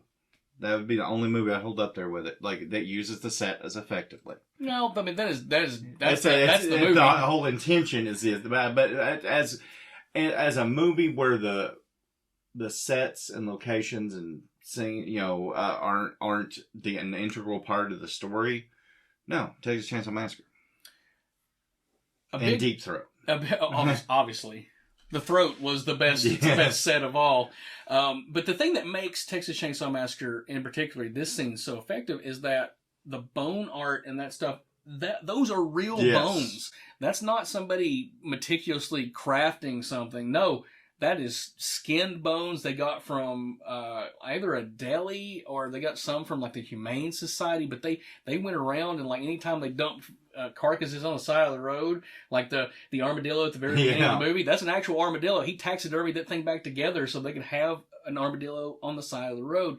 Those things add such a realistic quality to the film, and even though it may not click that it's real, I think in your gut you feel it, you feel that it's real because it is. It's kind of like the difference, props versus real stuff. It's kind of like the difference between like CGI and practical effects. Even if they're really good, you know it. You know it's not real. This especially, you know that it's fucking real. All right. All this insanity, and we still haven't gotten to the most iconic character of the film. In the Mount Rushmore of slasher superiority, it would be a crime punishable by death to omit Texas's most famous chainsaw-toting citizen. We have Gunnar Hansen as Leatherface. Fuck, one of the creepiest. Taking the whole franchise and how they progress the character, it's a pretty legendary slasher character. That performance in that movie is probably the scariest fucking being alive. And I think the reputation of Leatherface is entirely from this movie. Yes. Not the sequels. Yeah, he did such a fucking good job that, like, I think 3/4 of why this movie was so infamously terrifying falls on him and his performance. Even in the dinner scene when he's not running, but when he has that fucking chainsaw, when he is just running balls out after that bitch, just losing his fuck about the little chainsaw dance at the end. Horrifying, and it doesn't end with like him getting caught and captured and justice being done. No, he's still out there and about. So my little childhood brain, maybe Mom was right. Maybe I'm going to hell if I like it. And that's why films made in the 70s are the best films ever made, because sometimes the fucking villain would not be brought to justice. Yeah. And it left you with an unsettling feeling leaving the drive-in or the movie theater. I think that's just great. Let's break down his accomplishments. He was in The Demon Lover, Hollywood Chainsaw Hookers, which we've already verbally masturbated about. Campfire Tales, Mosquito. I love Mosquito. That's a corny ass movie, but it holds a nice place in my heart. He was in Freak Show, Replicator, which is one of the worst movies ever made. It is. I don't think I've seen that one. Oh, Replicator is a movie where if women are horny, they turn into alligators. It's something stupid like that. How are you not saying that's the greatest movie? I apologize. It is Brutal Massacre, a comedy, which I actually have here in the Black Lodge, somewhere over here on the left side of the screen, autographed by the director. He was in Texas Chainsaw Massacre 3D, not as Leatherface. Yeah. Yeah, and he was in Death House. That was his final appearance. Finally watched that. You're right. It's worth a watch. It's not a great movie. Not a but great... It's something you have to... It's obligatory. Yeah. It was the Expendables of horror, basically. Yeah. You know, bringing all the iconic actors and characters together. A lot of roles in film could have been filled by other people, but in my opinion, Gunnar is the only person who could have played Leatherface. Gunnar had this to say about the role. I never thought I had it in me. Just before production began, I sat in a drugstore. I had nothing at all planned for the summer, heard about the casting call, and decided on a lark, to do it. I was 26 years old. I was just out of graduate school when I met Tobe Hooper and Kim Hinkle. They asked me 3 questions before they hired me. Number 1, are you a violent person? Number 2, are you crazy? When I replied, no, not more so than normal, they finally asked, can you do it? Sure, it's easy. Now, despite what Gunnar says there, he wasn't initially interested in the role of Leatherface at all, and actually turned it down because of the nastiness of the plot. However, after his friend Marilyn Burns was cast, Sally, she managed to persuade him to take on the role. Gunnar had this to say about the character. They defined the character for me as someone who was severely mentally disturbed. The idea that where there was nothing really behind the mask, and that's how the character was created. You never unmask him like Darth Vader, because if you were to take the mask off, there would be nothing there. That's why when you see him wearing different faces at times, that's how he presents himself. But killing was the only thing he knew. Now, with Gunnar on board, he made the decision to treat the role as three-dimensional, not just as a brooding killer. He tried to add a lot of flavor to it and make it, more dynamic, but he went to a school for the mentally handicapped, and he watched how they moved, and he listened to how they talked to get a feel for the character, and that's how he basically created it. There are 2 aspects of the character I want us to discuss. Number 1, so because of the mental deficiencies, does it make Leatherface sympathetic? Or does it make him scarier? Sequels, sympathetic. This movie, a terrifying, deranged monster of with no human emotion. So I mean, his family, he'll be like, even the cook, man, who did this to her daughter, and all that shit. To me, it's like I said, Gunnar Hansen's Leatherface is one of the scariest fucking killers in horror movie history, and I'd come at me with somebody scarier. I'm not going to disagree with you, but I do think that there is an element of sympathy for him because he's terrified throughout the movie. Yeah, he is. He's terrified he's going to lose her, get caught, get in trouble with the family. I get all that, and it just makes him scarier. I understand that there's a sympathetic element. I just don't feel that sympathy because ever since I was a kid, he's in the woods. I'm going to hear a chainsaw kick on one day, and that's how I'm going to die. Well, let me play devil's advocate. You're in a farmhouse, living your best life, wearing the face of presumably somebody who did you wrong, preparing dinner or whatever, and people just keep walking in your fucking house. Not even like... the first kill is the first 2 kills are completely justified. I mean, they broke into the house. It's when he goes out looking. That's when the problem. No, I know it's horrible. But at that point, I mean, what would you do? I wouldn't murder with a sledgehammer or hang up a innocent young woman on a meat hook. Yes, but you also have full mental faculties. That's true. And I worked with developmentally challenged people for almost a decade, and I don't think any of them would either. So he has no sympathy. It's all kill instinct for him. And that's probably, honestly, nurture over nature. Well, that's what I was going to ask. Yeah, he's trained to kill. I get that. He's like pit bulls are not inherently bad. But you can turn them bad. But people who, raise them to be, shithead dogs, I mean, and that's sort of what I think has happened here. But it doesn't... there's no sympathy that mitigates the raw, visceral terror of Gunnar Hansen's Leatherface running full tilt. Like, this isn't, he's not slow walking. He's not even normal walking. Like, this motherfucker is a pit bull off its lead coming to kill. Now, in universe, what you said is correct. In practice, however, Gunnar had to run slower because Sally couldn't run for shit.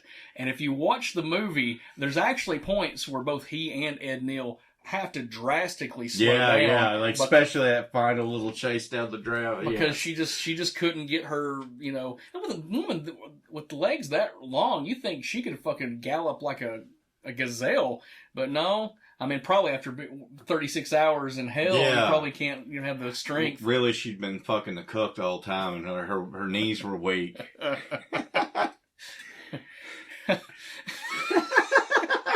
a monster. Oh, man. Good for her. Gunner's just in the corner. Gunner in the corner. Like, yeah, you fucker. Live your best life, queen.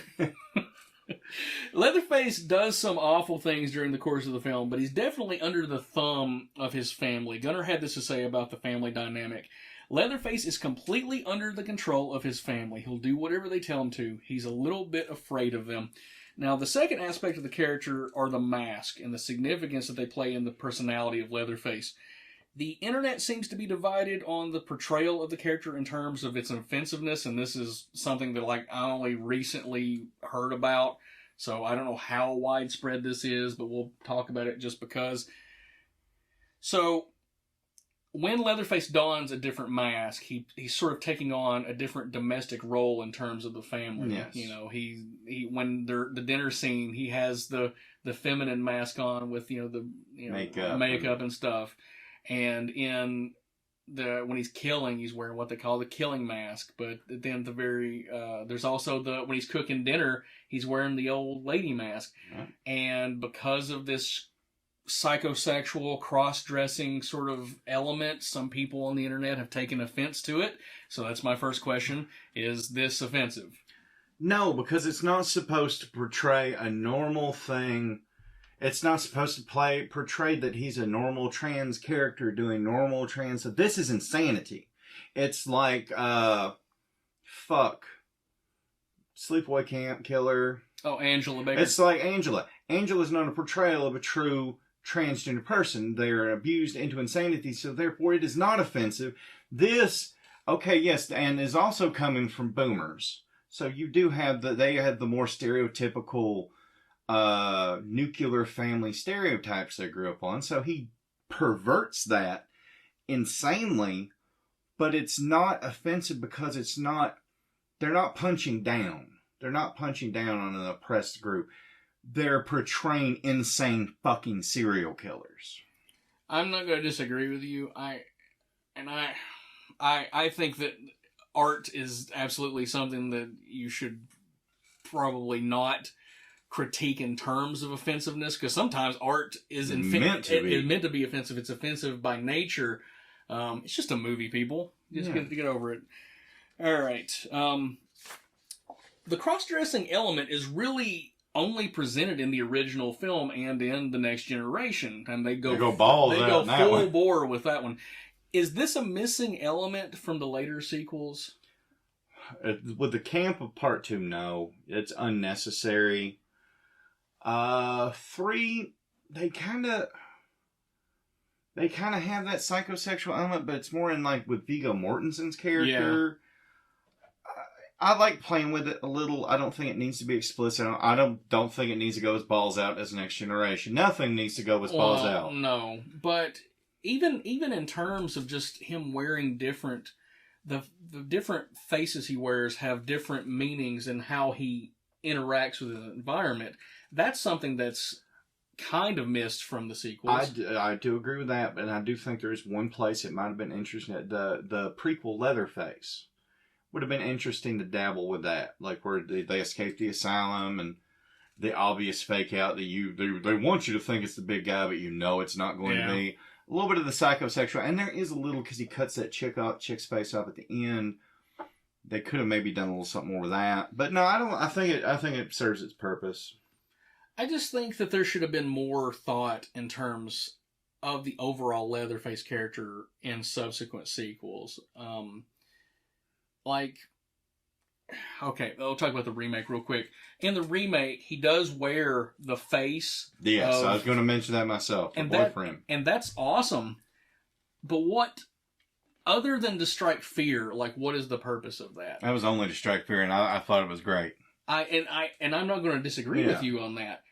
But he has functionality for character reasons of why he's wearing different masks in the first movies. And I think if there had been more thought in terms of like of him switching his mask up throughout some of the sequels, I think that could have added. I could get that, especially in some of the sequels, but with the remake, the actual just kill masks they have was so cool. I'm glad they didn't replace it, but the once with the boyfriend's face, because that was a cool mask. Okay, $1 million question: is Gunnar the best Leatherface? Fuck yes. Should he have returned to the role? See, I knew this question was coming up. The whole time I'm thinking, the camp and just balls out gonzo black comedy that is the sequel, I don't think it helped. I think it would actually cut down from the cheap. I'm sure Tobe would have worked with him, but if you take Texas Chainsaw Massacre 1 Leatherface and dump him in part 2, it doesn't work. 3, I mean, the guy they have is a big motherfucker. R.A. Mahalahoff. He's great, too. Yeah. That was a great one, but maybe the more visceral, because that was kind of a stocky, more typical slasher killer. The fucked up, I'm coming to get you! Would have been better, but Gunnar got fucked, though. I think he should have been in the sequels. Well, here's the thing. It's all in the way you look at it. It's sort of like Betsy Palmer and why she never came back. Yeah. They offered her the chance, but they weren't going to pay her fuck you. Well, stuntman fees. Isn't it normal stuntman for the sequel? Yeah, well, it's basically canon films, too, so you got to take that under consideration that they were probably skirting the line of what was legal as well. Yeah. But for my money, I think if he had come back for part 2, I don't know that part 2 would even have been the way it was. No, I mean, that's true. I mean, he may have just went like, okay, let's do a more traditional sequel. We have 2 of the original characters coming back. Let's do something. So do you think a more straight-ahead version of Texas Chainsaw Massacre could have worked? I have such love in my heart for the second one. I'm sure it could have. I'm glad I would have liked to have seen the full vision of what was intended, but I love what we got. It's so balls out and gonzo. I'm going to say no. I don't think that this is a replicatable. Oh no! You were saying that I thought you were asking would a more straightforward sequel have worked at all? I think it would have worked. No, they're never gonna. This is lightning in the bottle. This is Ghostbusters '84. This is. Although I don't give 2 shits about these movies, it's Star Wars. It's like just capturing something that can never be really replicated. Listen, I love Texas Chainsaw Massacre too, but I love it because it's different. It's night and day. And I just don't think that you doing a straight version in the 80s. I don't think you could replicate what you did in the first movie successfully. That's what I'm going to argue. Absolutely, I agree. All right. One of the reoccurring themes I find in these movies is that there's so many actors that should have been more successful in the world of film. And Gunnar acted on and off throughout the course of his life. But admittedly, he just never had a passion for it, believe it or not. And he had this to say about pursuing a career as a writer rather than the Hollywood spotlight. Acting had never been what I intended to do. I moved back to Maine and decided to get serious about writing. That had always been my main interest, so I always wanted to focus on my work. I moved to a village on the island on the coast where I figured I could just hit those keys.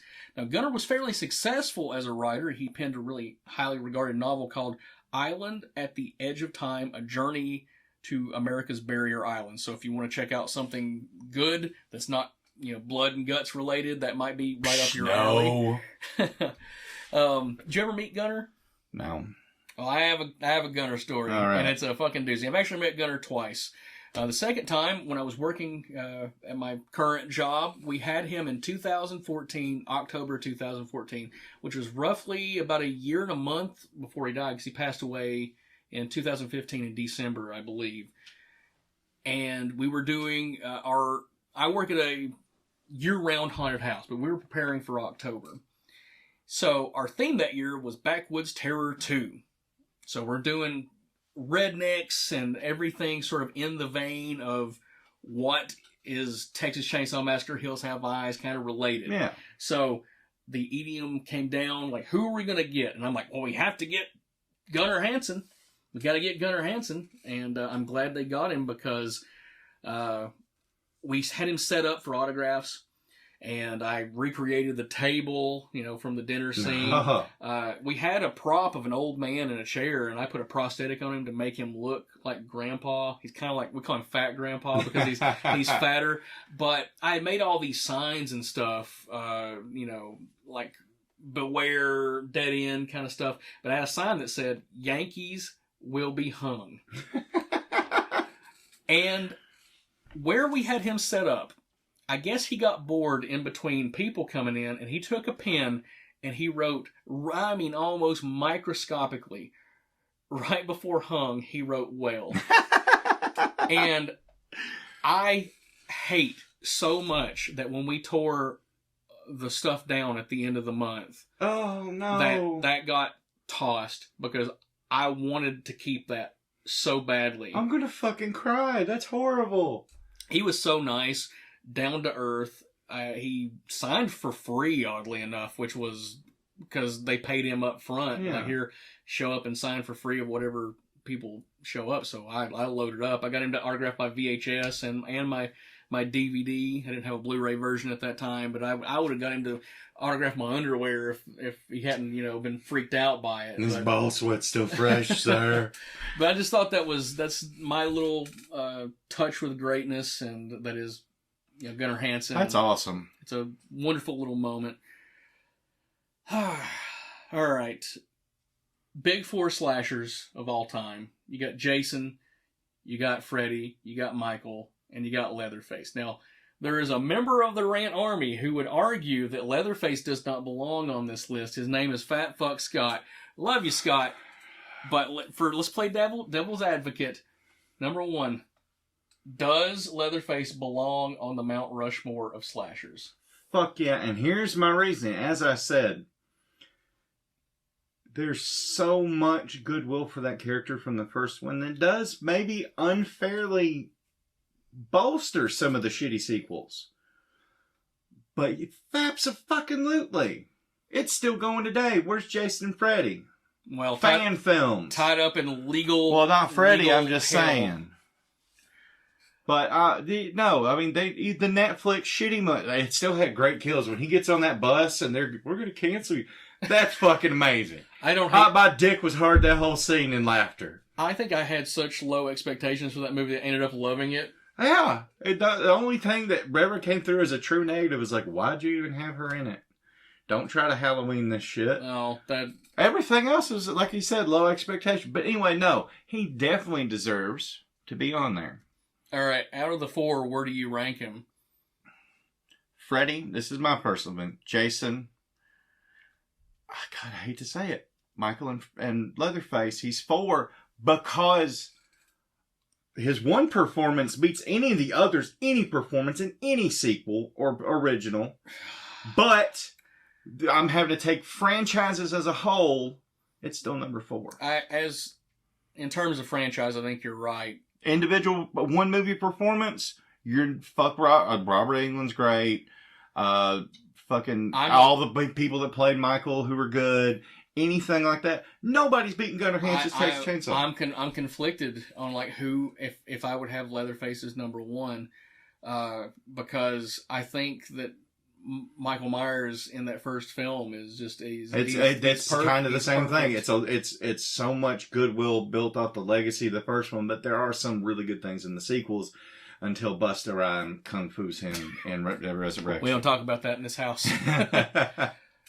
All right, now I didn't intend this episode to be a complete burial of the sequels. most of them I think are at least watchable. Oh, yeah. Does the subsequent sequels affect how you feel about the character overall? Nope. Oh, well, over the character overall, that's why he's number 4. But does it affect my enjoyment of the... Yes, that's what I'm saying. Yeah, when you finish that, I'll listen to the rest of that question. Does it affect Thank you for listening. I appreciate that. Does it affect my enjoyment of that original movie? No. No Leatherface in an evening gown and diamond necklace who kills no one with a chainsaw in Next Generation affects my love and terror and the certain knowledge that he will come out from the woods and kill me one day. I have so much goodwill for the portrayal of Gunnar that you could have him in an animated movie where he teams up with Mickey Mouse, and it would not deter me from saying Leatherface belongs on Mount Rushmore. Oh, yeah. And he's one of the greatest and most iconic characters in film, not just horror films. He should have had a cameo in the Chippendale Rescue Ranger movie on Disney+. I agree. And the cook should have been fucking, Gadget. Yeah, there you go. Gadget married the fly thing. I can't remember what. And Interspecies marrying. It's technically in the Roger Rabbit universe, because Roger Rabbit, Roger Rabbit, is in the movie. Goddamn deviancy. All right, guys, we're going to take a short commercial break, but when we come back, we're going to talk about a certain hitchhiking psychopath. So stay tuned. It's a good picture. I love that scene. Anyway. Let's all go to the lobby. Let's all go to the lobby. Let's all go to the lobby to get ourselves a treat. Delicious things to eat. The popcorn can't be beat. The sparkling drinks are just dandy. The chocolate bars and the candy. So let's all go to the lobby to get ourselves a treat. Let's all go to the lobby to get ourselves a treat. Well, Brandon, in the Black Lodge, I have to say, 5 fucking years, 5 years to say, 5 years? Well, I'm telling you, I ain't even done nothing that I actually like for 5 years. 5 years, my ass. Well, congratulations, you little shit. All right, welcome back, Rant Army. Leatherface may have the spotlight, but the true standout of the Texas Chainsaw Massacre is a full-time, straight razor-wielding maniac and a part-time photography enthusiast who's just looking for a ride home. Let's talk about Ed Neal, a.k.a. the Hitchhiker. He's in quite a few things that, a wide variety, not just horror. He was in Future Kill, which sees him reteam with Sally from this film. Don't think I've seen that one. It is a weird dystopian cyberpunk kind of movie. It was highly sought after by me as a kid because I knew, like, oh, Ed Neal and I'm blanking on her character or the actress's name, Marilyn Burns, reteam for Future Kill, and then I watched it and I'm like, wow, this was very mediocre. Okay, Yeah. Okay at best. And he's also in My Boyfriend's Back. I have seen that. Do you know the significance of My Boyfriend's Back? I don't know the significance. All right, it started off as a script for a film called Johnny Zombie. That's a better title. Johnny Zombie was written by Dean Lorey. Dean Lorey is the best friend of Adam Marcus. Adam Marcus had been hired by Disney to be the youngest film director of a major studio picture of all time. They got cold feet and they ousted him from the project. This directly led to him getting Jason Goes to Hell because they wrote and he directed it. So there's your history lesson about My Boyfriend's Back. It's actually a pretty decent... It's a little funny, cute comedy.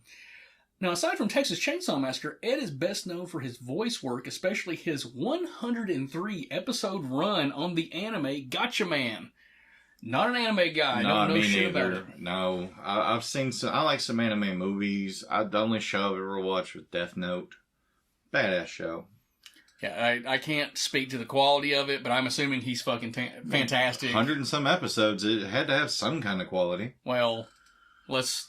Okay. I mean, somebody liked Supernatural was on the air for Dude, more than a decade. I have my wife and Sadie are going through that entire show. Sadie's on like season 11, so still has 4 more to go. My wife's on like season 7. That's her after. I'm so Supernatural. I've actually seen more Supernatural in the past 3 weeks than the entire run of the show ever. I hate Supernatural with a passion. And you know who loves Supernatural but hates Texas Chainsaw Massacre? Fat fuck Scott. Fuck you, Scott.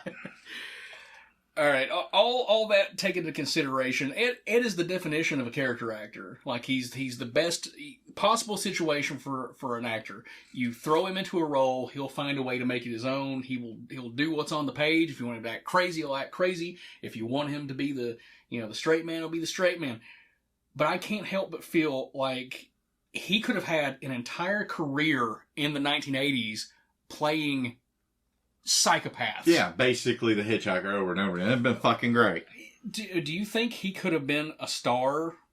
Like the equivalent of, maybe not like Robert Englund, but like a step down in terms of like definitely. recognizable horror star. Absolutely, I think he could have. I'd like to see a whole fucking horror movie of just not the hitchhiker from Texas Chainsaw Massacre, but a crazy motherfucker stalking kids.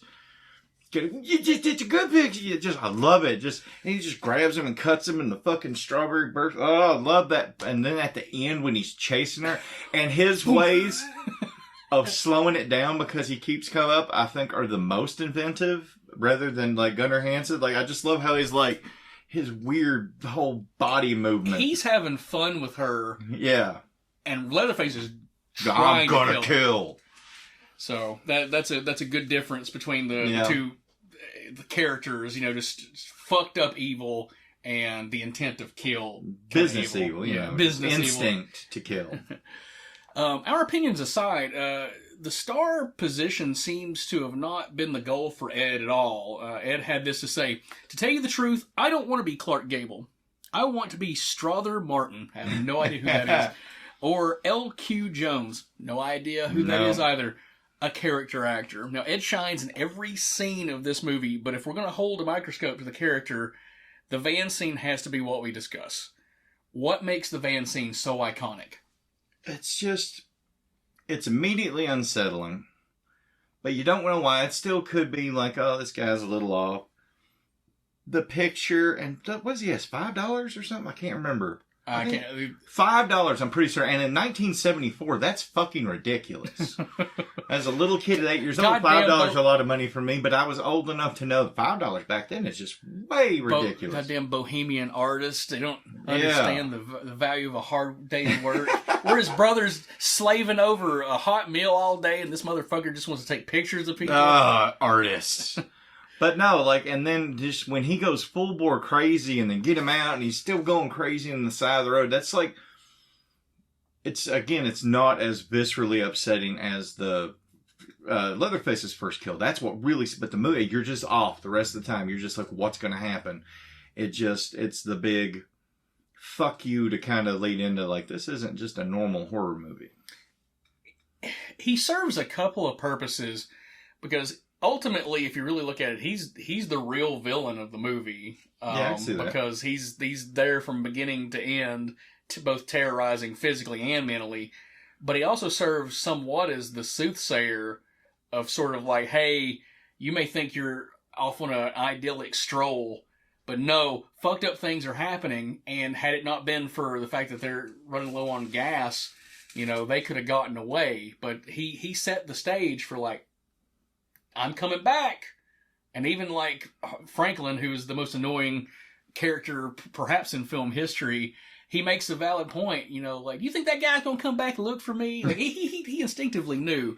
He put in such an impression on him that, and how do you not? When you're like, everything he does in that scene is so unsettling. One thing I always thought, and I've for years, like, this wasn't until high school till we met him, like, I always like, this is Matt Underwood one bad day away from... Oh, my God. It's one dose of PCP. and left out in the middle of nowhere. I could see Matt Underwood having this kind of crazy vibe. Yeah, the listening audience probably doesn't have a clue what we're talking about. It's a buddy of ours. A buddy of ours, and we love you, man. We love you to death, but he's a little odd and very manic at points. So yeah. I could definitely see that. The audience weren't the only ones who were freaked out by Ed's freaky antics. Marilyn Burns had this to say: Ed came on and gunpowder had to explode and we didn't know what we were doing. They just put the gunpowder in his hand and he lit the match. We almost killed ourselves. The second time he did it, we were all scared to death before he did it because we were expecting an explosion. There's an awkward sweetness to the character of the hitchhiker because he's genuinely trying to bond with these people. Now, maybe in the back of his head he has a nefarious... I wonder what would have happened if they bought the picture and complimented it. Well, bought the picture and then just drop him off. Would they have survived? And what would have been left of them then? But who knows? I mean, the plot would have been a lot more streamlined, but a lot less interesting had that happened. But speaking of the van, here's a little bit of trivia for you. Do you know who the van belonged to? No.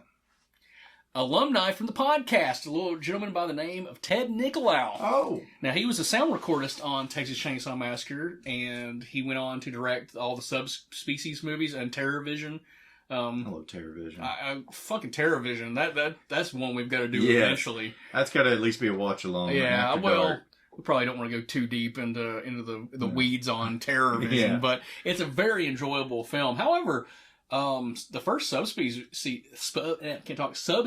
film, like that might be one to actually do a retrospective about. That, it's a good movie. 90s horror, those were absolute staples of that time. You know. Yes. So several of the scenes of the film are either iconic as iconic can get, but the van scene in particular is infamous because reportedly it directly affected hitchhiking to drop by 18% in the state of Texas. Oh, that's great. So here's a two-part question. Do you think it's a coincidence that the numbers dropped, or did this legit... I don't think it's a coincidence. No. I like shit like that. And again, it was more common. I myself have only ever picked up 2 hitchhikers in my life, and I personally knew one of them.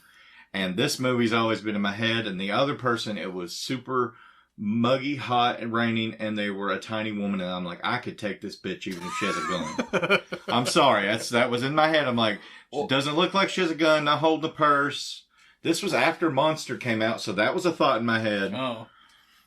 Well, this is actually my follow-up to that question is, has TCM affected your view of picking up hitchhikers? Yes, it did, directly. Like, it's unless it's an emergency situation, somebody looks like they could die without that ride, I'm not picking them up. I picked up a hitchhiker one time, and he wanted to be dropped off at College Square Mall at the bottom of Hillcrest School, and I know what I'm saying here people won't understand, but where we grew up, this is not a far area. Like, it's within walking distance, but it was hot, and this guy was carrying 3 fishing poles. So instantly, like, when I get in the car with him, it dawns on me, it's like, why does he have 3 fishing poles, and why is he wanting to go to the mall? Now, I didn't ask him because I didn't want to open a can of worms like, okay, well, this motherfucker is like, well, I'm going to use 2 of these to tie you down and one of them to I don't know, put in you. But there was that moment where I'm like, did he kill 2 other people for their fishing poles?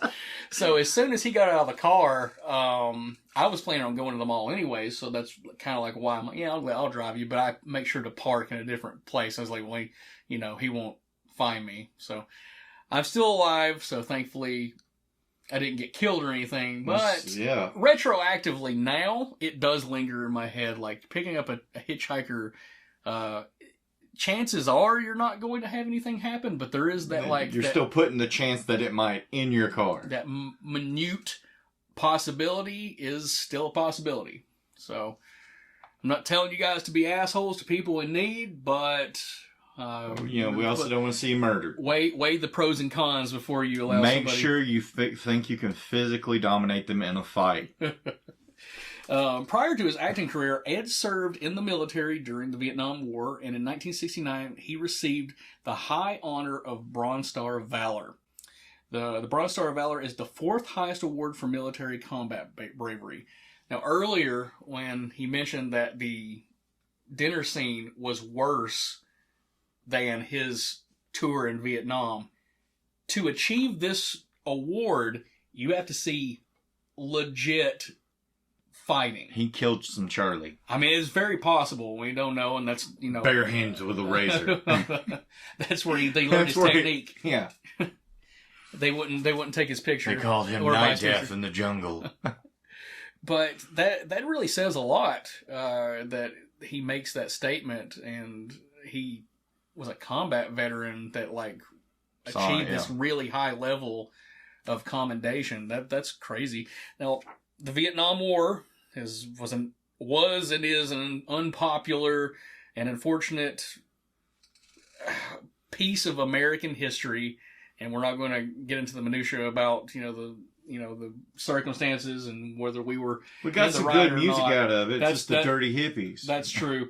But the world was changing, and Texas Chainsaw Massacre is like the perfect post-Vietnam film. Oh, yeah, absolutely. So my question is, how impactful was the Vietnam just in itself in the shift of cinema in a darker direction? Oh, yes. It's not just this movie. There's a lot of other movies that actually talk about basically the rot underneath the veneer of the American dream, Americana normal teens just driving across country that go to find a doorway to hell in a real earthly way, not like a figurative.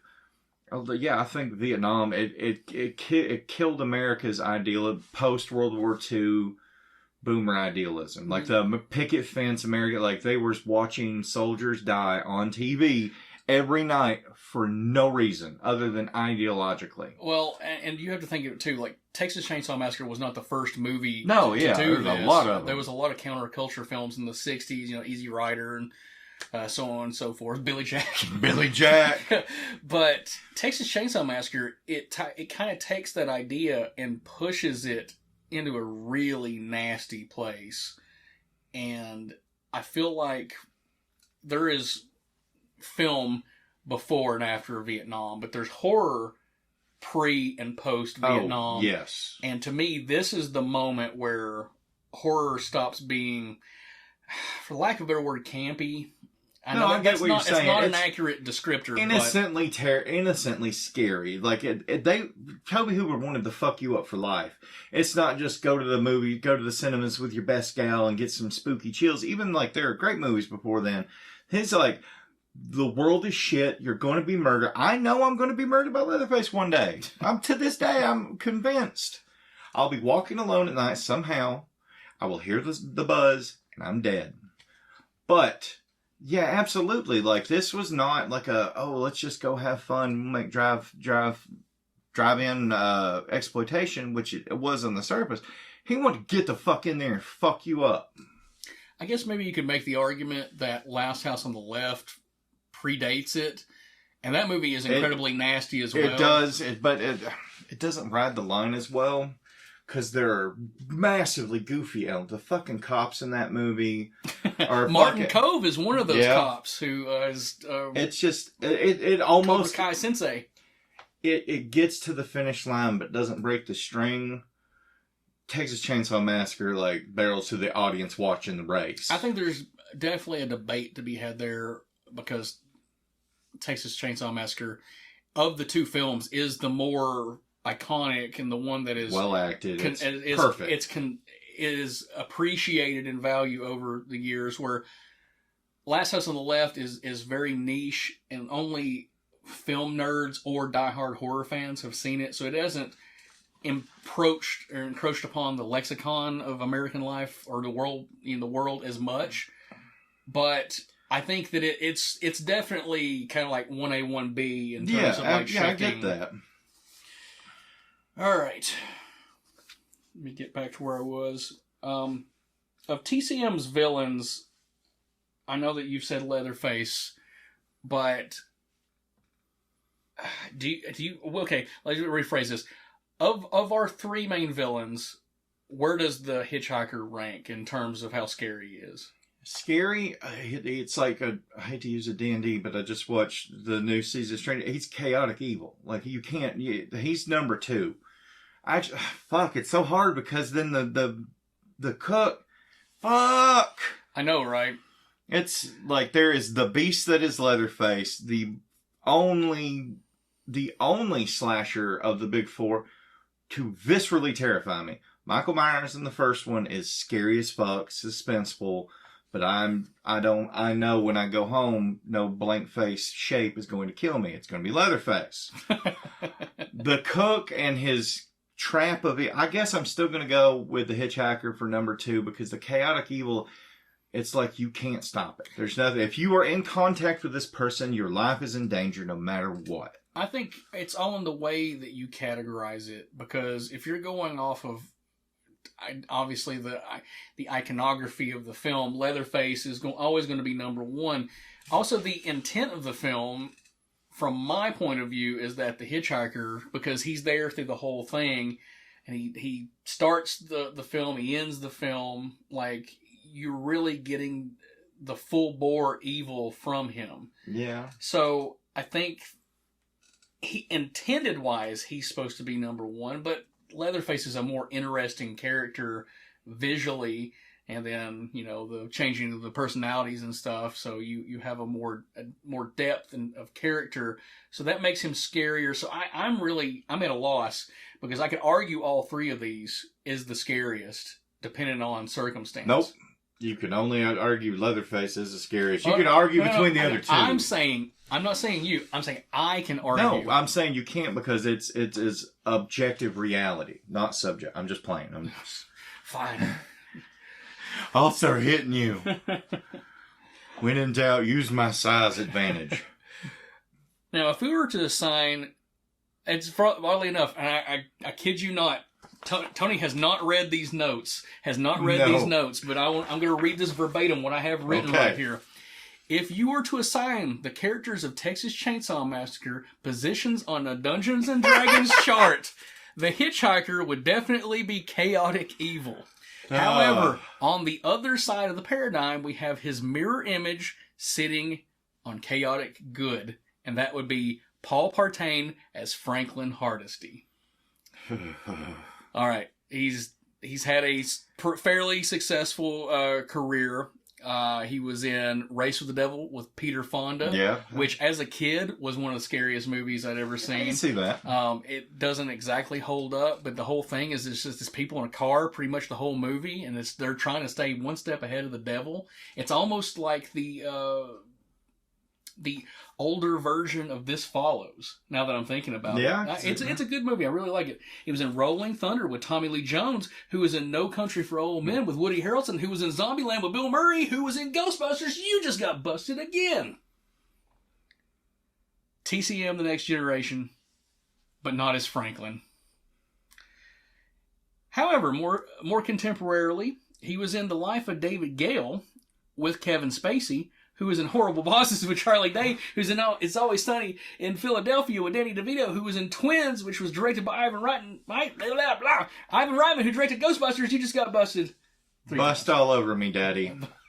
Just do it. All right. The character of Franklin is one of the most debated characters in the history of horror because he is a whiny bitch. There's no other way of putting it. I mean, he is, but I'm going to take a moment and normally, no, he's such a whiny bitch and he annoys the piss out of me, but to play devil's advocate, he is differently abled around a bunch of hot, young, sexy other teenagers just being drug along because he's the brother. In a fucking van that doesn't look like it has air. Did they even have air conditioning vehicles? Why is he pissing? He's being lugged around. Why do they have him pissing in a coffee can? Is that just because they didn't show? So they wouldn't have to show his dick on camera? Because he's literally pissing in a Folgers coffee can on the side of the road. Like his back's turned to everybody. He's facing the camera. Maybe he saves it. I don't know. It's good for the skin. Was fuel shortages so bad that they found a way you could run cars off piss? All right.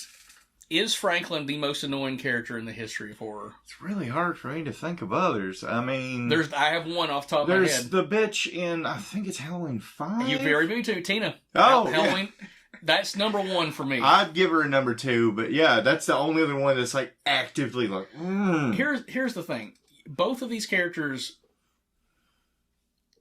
are not... You want to see them get killed, I guess, and at least Tina's got tits you can look at. She doesn't show them though. Doesn't show them, but you can see them. And that's why she's number 1. Paul Partain could have showed his tits, and I've been like, well, there's nice jugs. Nice jugs, Frankie Pooh. Does him being annoying benefit or hurt his character? And here's my benefit. Here's what I was also thinking, because you had mentioned earlier about. It's still, like, it honestly makes his death a little more effective because you hate him. And this isn't one of those you want to see die. But, like, you start to identify more with his situation. Like, his, yeah. The audience can kind of see his perspective more. Yeah, when he comes out, and again, I'm being sympathetic. He is disabled, surrounded by a hot young poon. It's hot as fuck. He's stuck in the wheelchair. He has to have help. And kind of, it's just, I feel bad for the guy, but he's annoying as fuck. Well, one of the things that we haven't really touched on is why all this has come together. And that's because Sally and Franklin's, someone of their family, I think it was their grandfather, their grave has been desecrated. Yeah. And so he's not there for fun, you know? Yeah. This isn't a situation where, like, well, you know, I have to bring my differently abled brother along because mom says so, and we're gonna fuck and smoke weed, and he'll just have to be quiet and not tell on us, kind of a situation. They have an intent of why they're in the area, and when they, get close to running out of gas, that's when the problems really start. Now, I'm assuming he's probably annoying, 24/7, 365. But it's not a situation of them excluding him or wanting to exclude him for the sake of excluding him. They might want to, yeah, but he has a reason for being there. And he knows that too, so that probably just affects his behavior more. Kind of like Shelley showing out in Friday the 13th 3 just because he's insecure. He's just more annoying because he's insecure. Probably right. Now, Paul Partain was not liked on set at all. What his castmates didn't realize at the time is that he was method acting.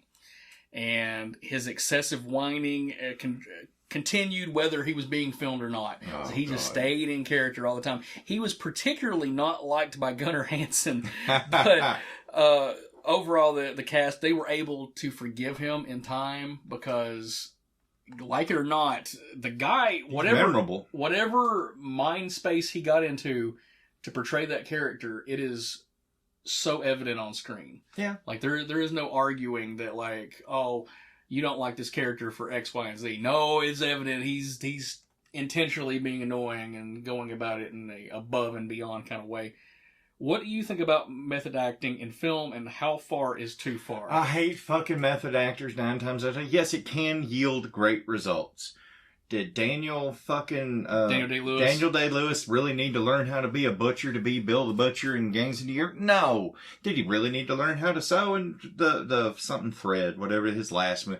No. I have to interject. Did he really have to pretend? My left foot? Yeah. To be crippled the whole time, make people feed him, pick him. Oh, see, shit like that's what bothers me.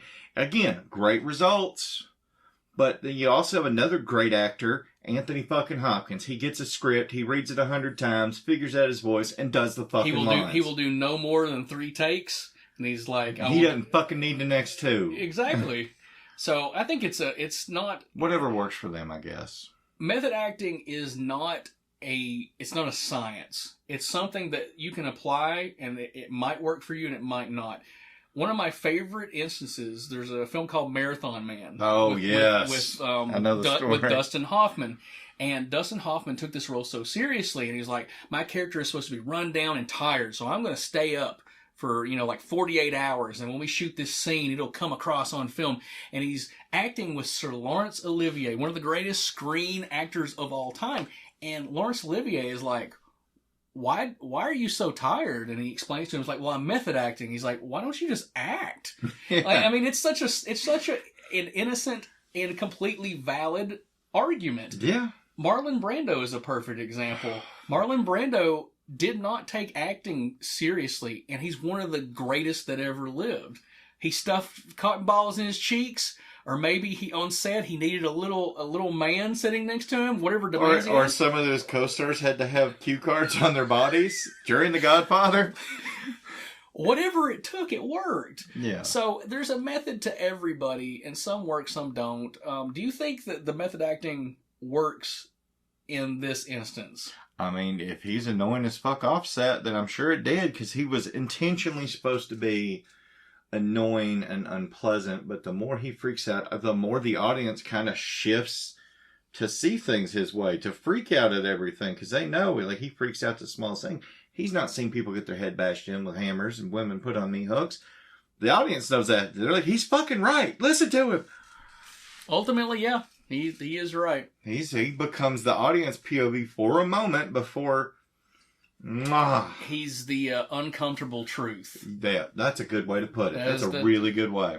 Now, another element that has been debated to death online is the decision to put Franklin in a wheelchair. So, we're going to talk about the pros and cons of restricting the character. The pros is that it allows... It puts a logic as to why that he doesn't leave the van. Sally is like, well, I've got to watch after my brother because he's in a wheelchair. So it allows the characters to be separated, and there's your valid reason. And then the argument is that it slows the film down because, like, there's that infamous scene where Sally's pushing him through the thick and all that, and it's like dark and I mean, there's legit moments where she's having trouble pushing his fat ass around. So, pros and cons, what do you think? I think it works great for the movie. It offers vulnerability. He's fucked. He's fucked off Jump Street. That terrain is not handicap accessible. It does make everything, it does tie her to him because it's not like some stranger. That's her fucking brother. She can't just... any of my siblings, peace, bitch, and run. But, it's a movie, so you got it in movies, siblings somewhat love each other. But, no, it's, I think it works wonders. I get on set and logistically and everything, it was probably a real big pain in the ass, but that kind of adds to his annoying element. Not only is he annoying, but there's something that he can't control that they're still having to put up with. And then sometimes he's a dick about it, too. What the fuck? So I think it works perfect. I think it's kind of genius, actually. And it's a choice that a lot of other movies wouldn't make, both for production issues and because, especially like later slasher films, which admittedly we love, you have to keep your pace sort of going. And he does slow the pace down, but I think that makes the moments more impactful. Because this is not a body count film. In a lot of ways, this is a character film. It really is, yes. And when, for better or for worse, whether you love Franklin or not, when he ultimately gets axed, it has pathos to it because they've built up to that moment. And trust me, we are getting to it. All right, let's real quickly, before we wrap up on Paul, his dependency on Sally is another interesting character choice because Sally has to take care of him. She's not choosing to. She has to. Yeah. Or at least she feels mentally she has to. And I think that creates a very interesting dynamic where she obviously loves him, but there is a subtle disdain between them because of this. Because he's pissed off that he has to be there, and they go to the house where their family used to live in, and he can't really get around, and he's pissed off about that. And in fact, that's where he thinks, which is another scene that is hilarious. That's gold, yeah. But you can tell, like, she has moments where it may not even be purveyed vocally, but it's just in her eyes. We're like, I want to leave him, but I can't, I think that's masterful in its simplicity. Yes. All right, Paul passed away in 2005 at the age of 58, but his legacy is set in stone forever in the form of Franklin. I think now would be a great moment for you and I to pay tribute to the man with another Rants recreation. I'm excited. Now, Tony, you're going to be reading the role of the hitchhiker, and I'll be reading the role of Franklin.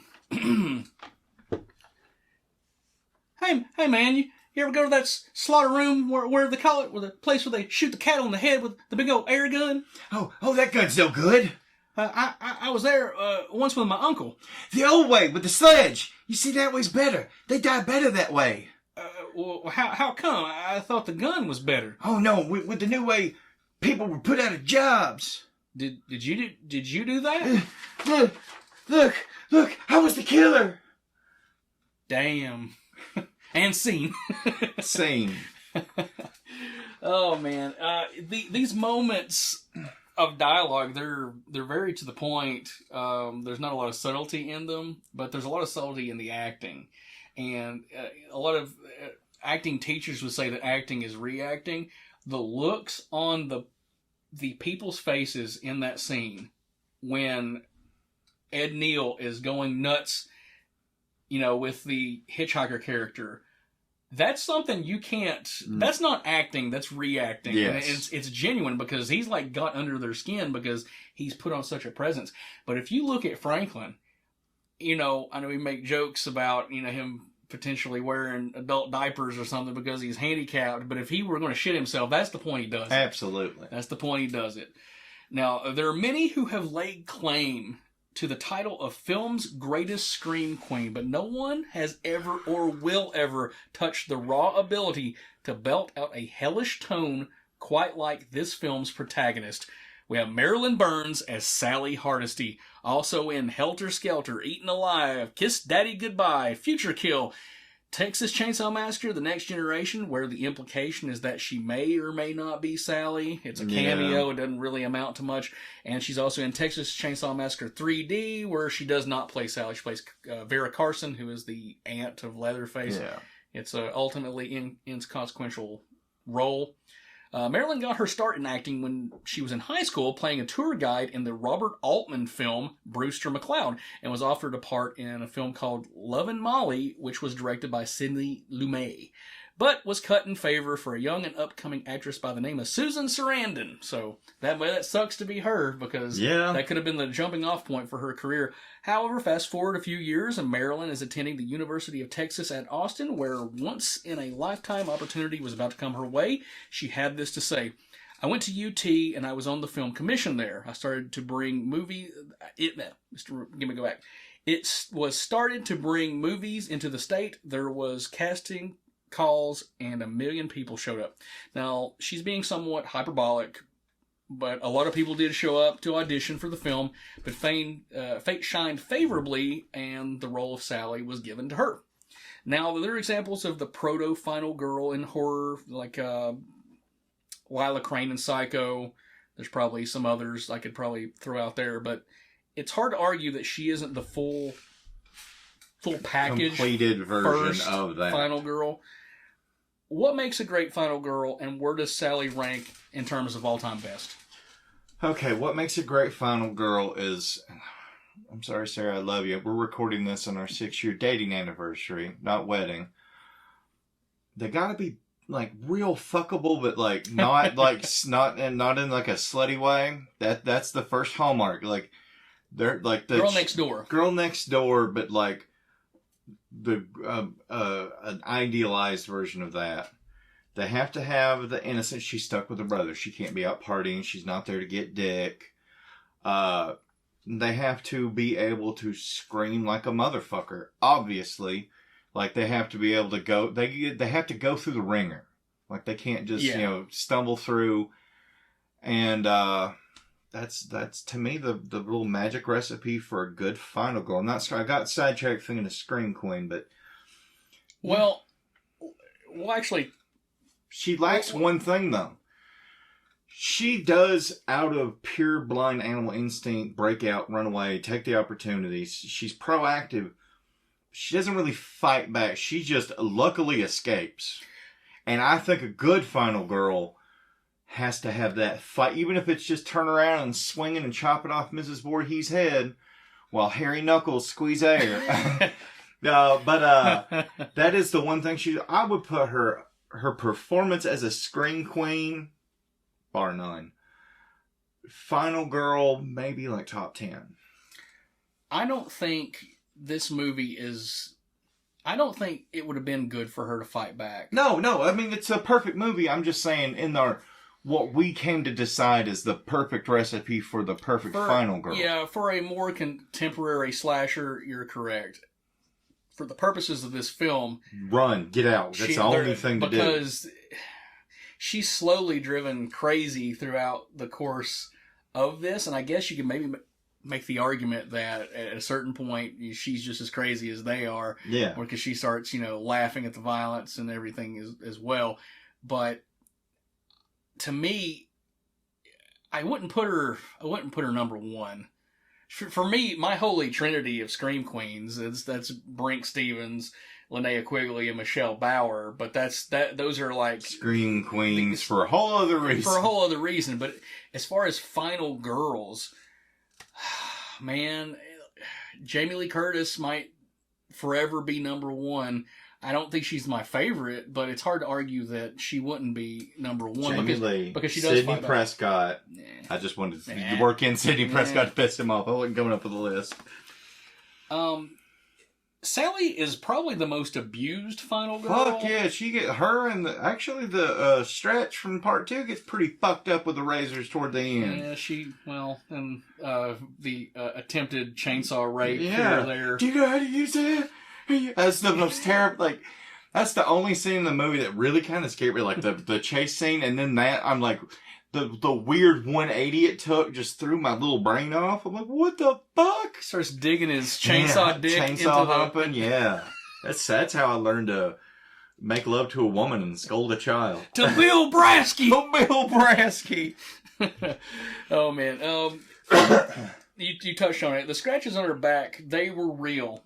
They were running through the branches, take after take. So those like slashes on her back. Yeah, that's a dark ass set. They may have enhanced them with like some like fake blood and points, but the scratches are absolutely real. Her finger was cut. We mentioned that. She was beaten with a broom for real by Jim Sedow. Yeah, because it's supposed to be balsa wood. And he was not hitting her hard enough for it to like really look good. And they're like, yeah, I really beat the shit out of her. And he's like, all right. So she went through the fucking ringer. Whatever side of the fence you fall on, you can't deny that in terms of like taking a beating, like she's got to be number one. Oh, fuck yeah. Those terms. But what about in terms of her scream?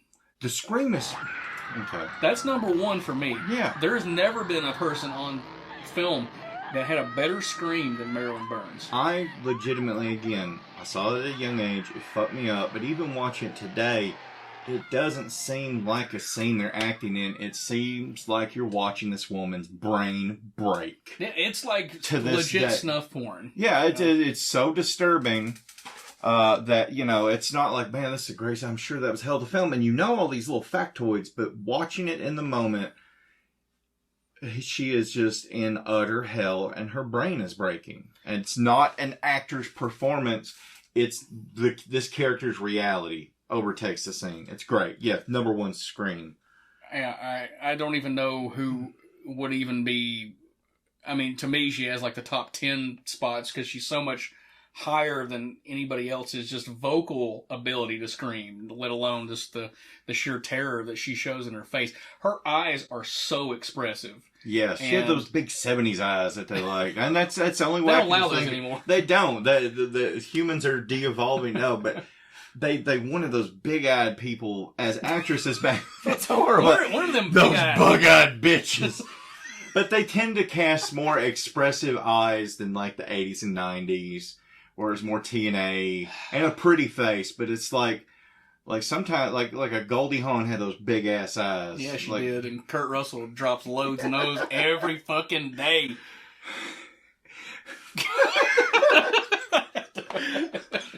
Okay. You But know, yeah, you can't prove he don't. I hope he does. I mean, He's Snake Plissken. Show me some. She says, "Give it to me, Snake." To this day, she hasn't called him Kurt outside in private in 30 years. It's Mr. Plissken when she's really wanting that dick. Fuck me, Captain Ron. Fuck me. Dock your ship in my harbor. Okay. Oh, man, this is off the fucking rails. All right. Yeah. Her fucking scream is unparalleled. The shoot was grueling, obviously, experience for the entire cast, but in particularly, it was hard on Marilyn. However, despite her having arguably a harder time than anybody else, she was the film's biggest cheerleader. She had this to say: "I was determined to see it to the screen. I could always envision the film on the screen. I always knew it was going to come to theaters despite the odds and the producers' thoughts. Everyone wanted to forget about it after the misery of the whole shoot. Listening to that agonizing chainsaw, smell of all the smells, watching the decay of the rotting chicken on the set, it was disgusting. It was miserable. Each day set up, we went from a different kind of challenge. The reason so much of it looks so real is because it was. We didn't have props or the camera setups or anything to make it an easy shoot, so we worked with what we had. What we didn't have, we improvised." Now, the common thread I've noticed through the entire cast of the Texas Chainsaw Massacre has been largely ignorant of their importance or popularity, but with the revolution of the internet and fan conventions, everybody kind of come to realize, like, holy shit, I'm famous.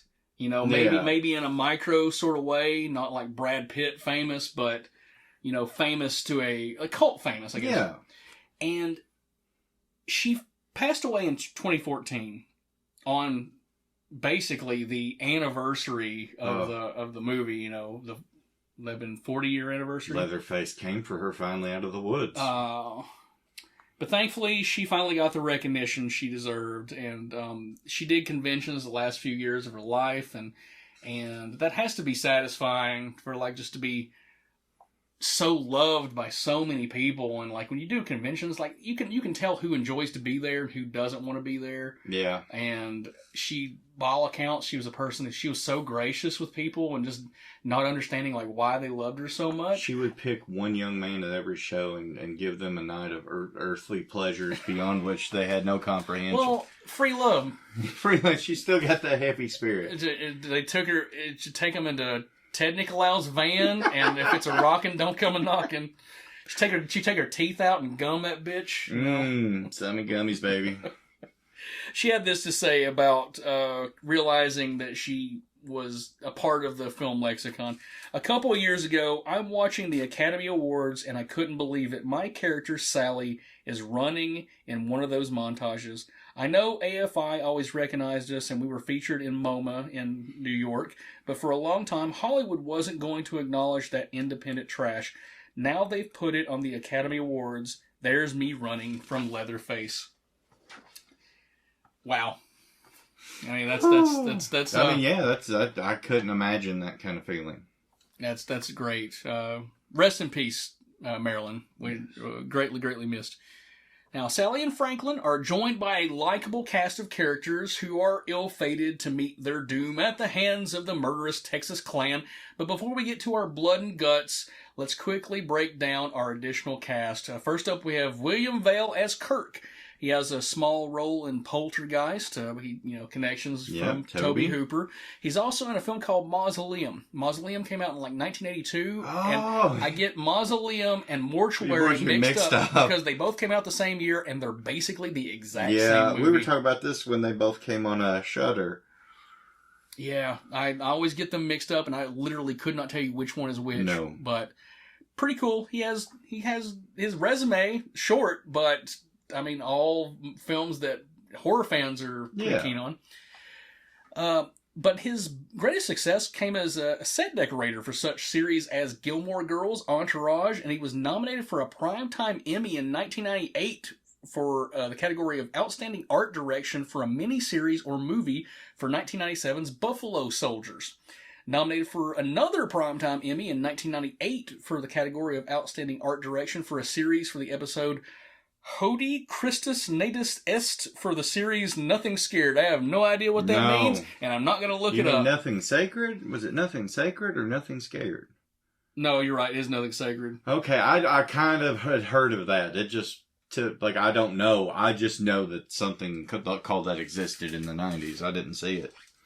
Now, we'll talk about Kirk's untimely end in just a moment, but let's move on. Next, we have Terry McMinn as Pam. Now, Terry doesn't have many acting credits to her name, but she's come to terms with her film infamy. She had this to say, well, it was fine the first 25 years, but I'm basically off the hook. I have a lot of other interests that are close to my heart, and they keep me busy, but I do love to watch people's responses because they just love it so much. And we all get so many laughs about it. It's really a hoot and has brought a lot of unexpected joy to me and so many others. People actually whisper in crowded rooms, did you know she's the girl on the hook from Texas Chainsaw Massacre? The original? I just have to smile. After all, who would have thought that this little film would become a cult classic? I'm in the Museum of Modern Art, for goodness sake. Tobe and Kim have every reason to be proud of what they accomplished under more than challenging circumstances. We all do. I have a lot of fond memories all about it. Now, we're definitely going to talk more about Pam when we get to our victim section. But last but certainly not least, we have Alan Danziger as Jerry. Jerry is very, very active on Facebook. He and I are friends, and I would have loved to have interviewed him. Jerry just celebrated, I think, his 80th birthday. Lord. So, not exactly tech sound. Sorry, Alan, for just being honest. Alan had been in the Tobe Hooper inner circle since appearing in Eggshells, so he's one of the OGs. He hadn't appeared in a movie since Texas Chainsaw Massacre until he had 2 films scheduled to be released coming out soon, one called Storage Locker and the other one called Cannibal Comedian. Now, I reached out to him and was like, well, I can't do an interview, blah, blah, blah, but I'll give you a quote. So he gave this quote direct. This is exclusive territory right here. Who'da thunk a film I was in almost 50 years ago would be now considered one of the best horror movies ever made? I recently returned from my first Frightmare convention in Dallas, where we were treated like horror royalty, and the fans lined up to get our autograph. The first horror con I went to, I was apprehensive, thinking I would be meeting serial killer wannabes. Just the opposite. They were the loveliest and most appreciative fans I would ever meet. I am truly grateful to still be above ground to realize how much the 1974 Texas Chainsaw Massacre has meant to so many fans. That's awesome. I do have to say something real quick. People give the most negative thoughts to horror movie fans and heavy metal fans, but they have the nicest fan bases of any other pop culture. That's actually scientifically proven. Yeah, it really is that we are the most well-adjusted. I mean, not me, but well, you have to use a blanket term of math to make this applicable. But people that listen to heavy metal were they had higher test scores, emotional maturity, yeah, and we're just better. Dicks bigger, better lovers. That's science. That's science. 100% science. Sorry, ladies, I'm taken. All right. It may seem like we've shortchanged these characters a little bit, and we're running, pretty long on this episode. So we're going to flesh them out a little more in our next section. But this section's all about what the people came for, and that's the gore and the murder. So let's break down our victims. Number 1, Kirk and Pam wander further away from the rest of their peers in search of a watering hole that, unbeknownst to them, has run dry. In the distance, they hear the dull roar of a generator, so they head towards the sound in hopes that they might find gas. They walk around the front porch where Kirk finds a tooth that he scares Pam with, and she, storms off. Kirk proceeds to knock on the door to no response, but in the worst mistake of his short life, enters the farmhouse and walks toward a sound that I can only describe as a hog ejaculating only to get clubbed in the head with a hammer by Leatherface. Kirk falls to the floor and his body twitches feverishly. So Leatherface whacks him a couple more times for good measure. Leatherface drags Kirk's body, and in one of the most stark, scary moments in the history of film, slams that metal door shut. What do you give this 10 kill? out of fucking 10. I'm right there with you, Yeah, buddy. it has to be. Like, this whole damn movie. Anyway, yeah, 10 out of fucking 10. This kill is so visceral, and it's wonderfully built up. When Leatherface shuts that door, it's like an exclamation point on the kill, and truly one of the most memorable things I've ever seen in a movie. Now, when talking to Fat Fuck Scott about this movie, one of the things he cites that he didn't like about this movie was how weak the kills were. And it just makes me so sad. It makes me so sad because I think the kills in this movie are fucking fantastic. I felt like the first time through, and the first couple of, like, I'm watching somebody die. I'm watching a real life murder. This is how it goes down in real life. It's not pretty. It's not cinematic. It's visceral, terrifying, and quick. It put me in touch with my own mortality at 8 or 9. 8 or 9. It was 9, I think. Now, in the intervening time, Pan has been sitting patiently on a swing outside the farmhouse, but curiosity, as they say, kills the cat. So she heads over into the farmhouse looking for Kirk. Moving from room to room, she slips on the bones and chicken feathers that cover the floor. What precedes is a horrifying montage of caged chickens, bone art, and mental hysteria. Terrifying beyond the capacity of rational thought, Pam runs towards the exit, but is pulled back inside, screaming by an emerging Leatherface. He carries her flailing body into the kitchen, drops her on a meat hook. She screams in agony as she watches the corpse of Kirk be dismembered with a chainsaw. So we have not a kill with a chainsaw, but we have a post-mortem use of the chainsaw there at least. What you got on this kill? 10 out of fucking 10, the whole scene. I agree. 10 out of 10. The image of Pam being grabbed by Leatherface on the porch, that's so iconic. That's the picture you put on the back of the box. Yes. That's your secondary art. You know, that's the one like, oh shit, this is a visceral moment of somebody being, drugged literally. I mean, outside it's so beautiful and angelic. It should be safe when you're in the sun and in nature. It should be fuck you. No, you get pulled into the belly of the beast. Such an interesting and visceral scene. 10 out of 10. Now, we technically don't see Pam die, and in fact, she would be found alive in the freezer by Jerry a little later on, but the implication is that she does die. However, because we don't see her die, Terry McMahon insists her character survives. So, alright. She's dead. Bitch is dead. She died bad. She died slow and was eaten. Or at least chopped up and fed to hogs. Until somebody tells me otherwise, and even then I don't know that I would believe them. You dead, bitch. You're so dead. You're fucking dead. The other aspect about this scene that is probably the most interesting shot in the film, and one of my favorite sequences in any film ever, is that shot under the swing as she gets up and it pans out to the farmhouse. That's an amazing fucking shot. According to Daniel Pearl, they were staying really close to the storyboards, but they got to this moment and that swing was there, and they're like, "Fuck, we've got to do something with this." So it was done on the fly. Oh, that's cool. And that's amazing because I mean the crew was already pissed off because they were taking so long to do stuff, and they're like, "No, you don't understand. Like, this is going to be the moment everybody remembers from this movie." And I think everybody would agree that time well spent. Yeah. But what do you think about this shot? It's overall, this is like watching the first kill. I'm witnessing murder in real life in my little head. Watching this whole second sequence makes me realize I'm never safe, no matter what. I cannot outrun the monsters, and I'm fucked.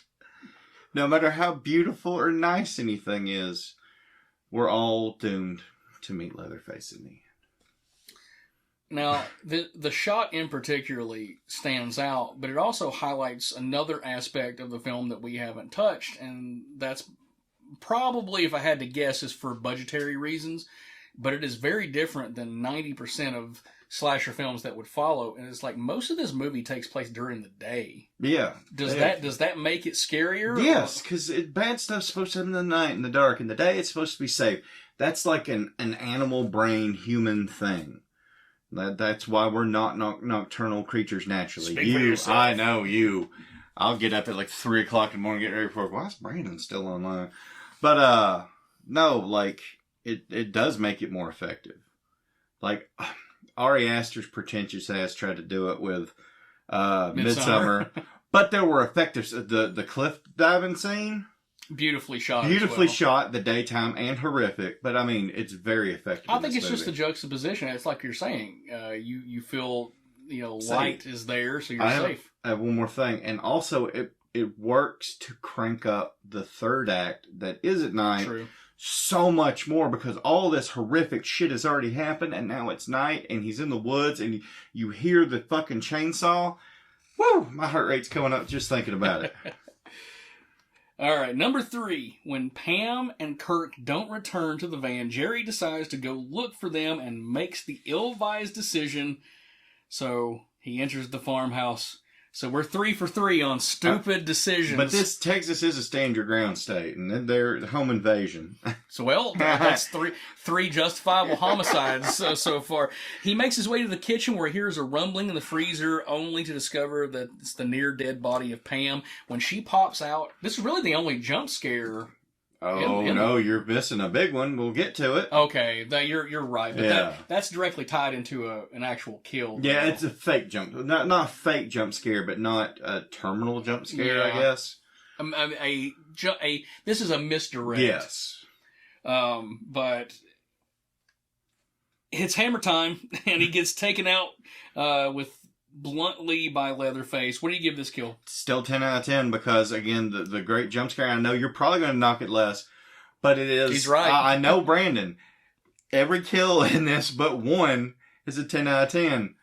But because it's a little bit more savage, it's a little bit more, and it is at this point a little bit more horror movie. So I think it's a relief to me a little because you have the spooky fake jump scare, but like the whole setting, and you know it's going to happen. And it's almost a cathartic release when it does, but I still give it a 10 out of 10. The setup, I think, is great. Don't get me wrong. The misdirect and her Pam popping out and that sound, it's a great moment. However, 3 kills in a row, basically using the hammer. 2 I can excuse. I think 3 is just one too many. I wish I would have been fine if he just punched him. Or something. Just something to give me a little more They already variety. set up that the hammer's the best way to kill. You die the best. That is a foundational idea of this family. That's true. Yeah, he's being economic about his ways. I still rated it a 6 out of 10. That's way too low. Feel free to crucify me on that. If you see Brandon out in public, you can spit on him. All right. Number 4.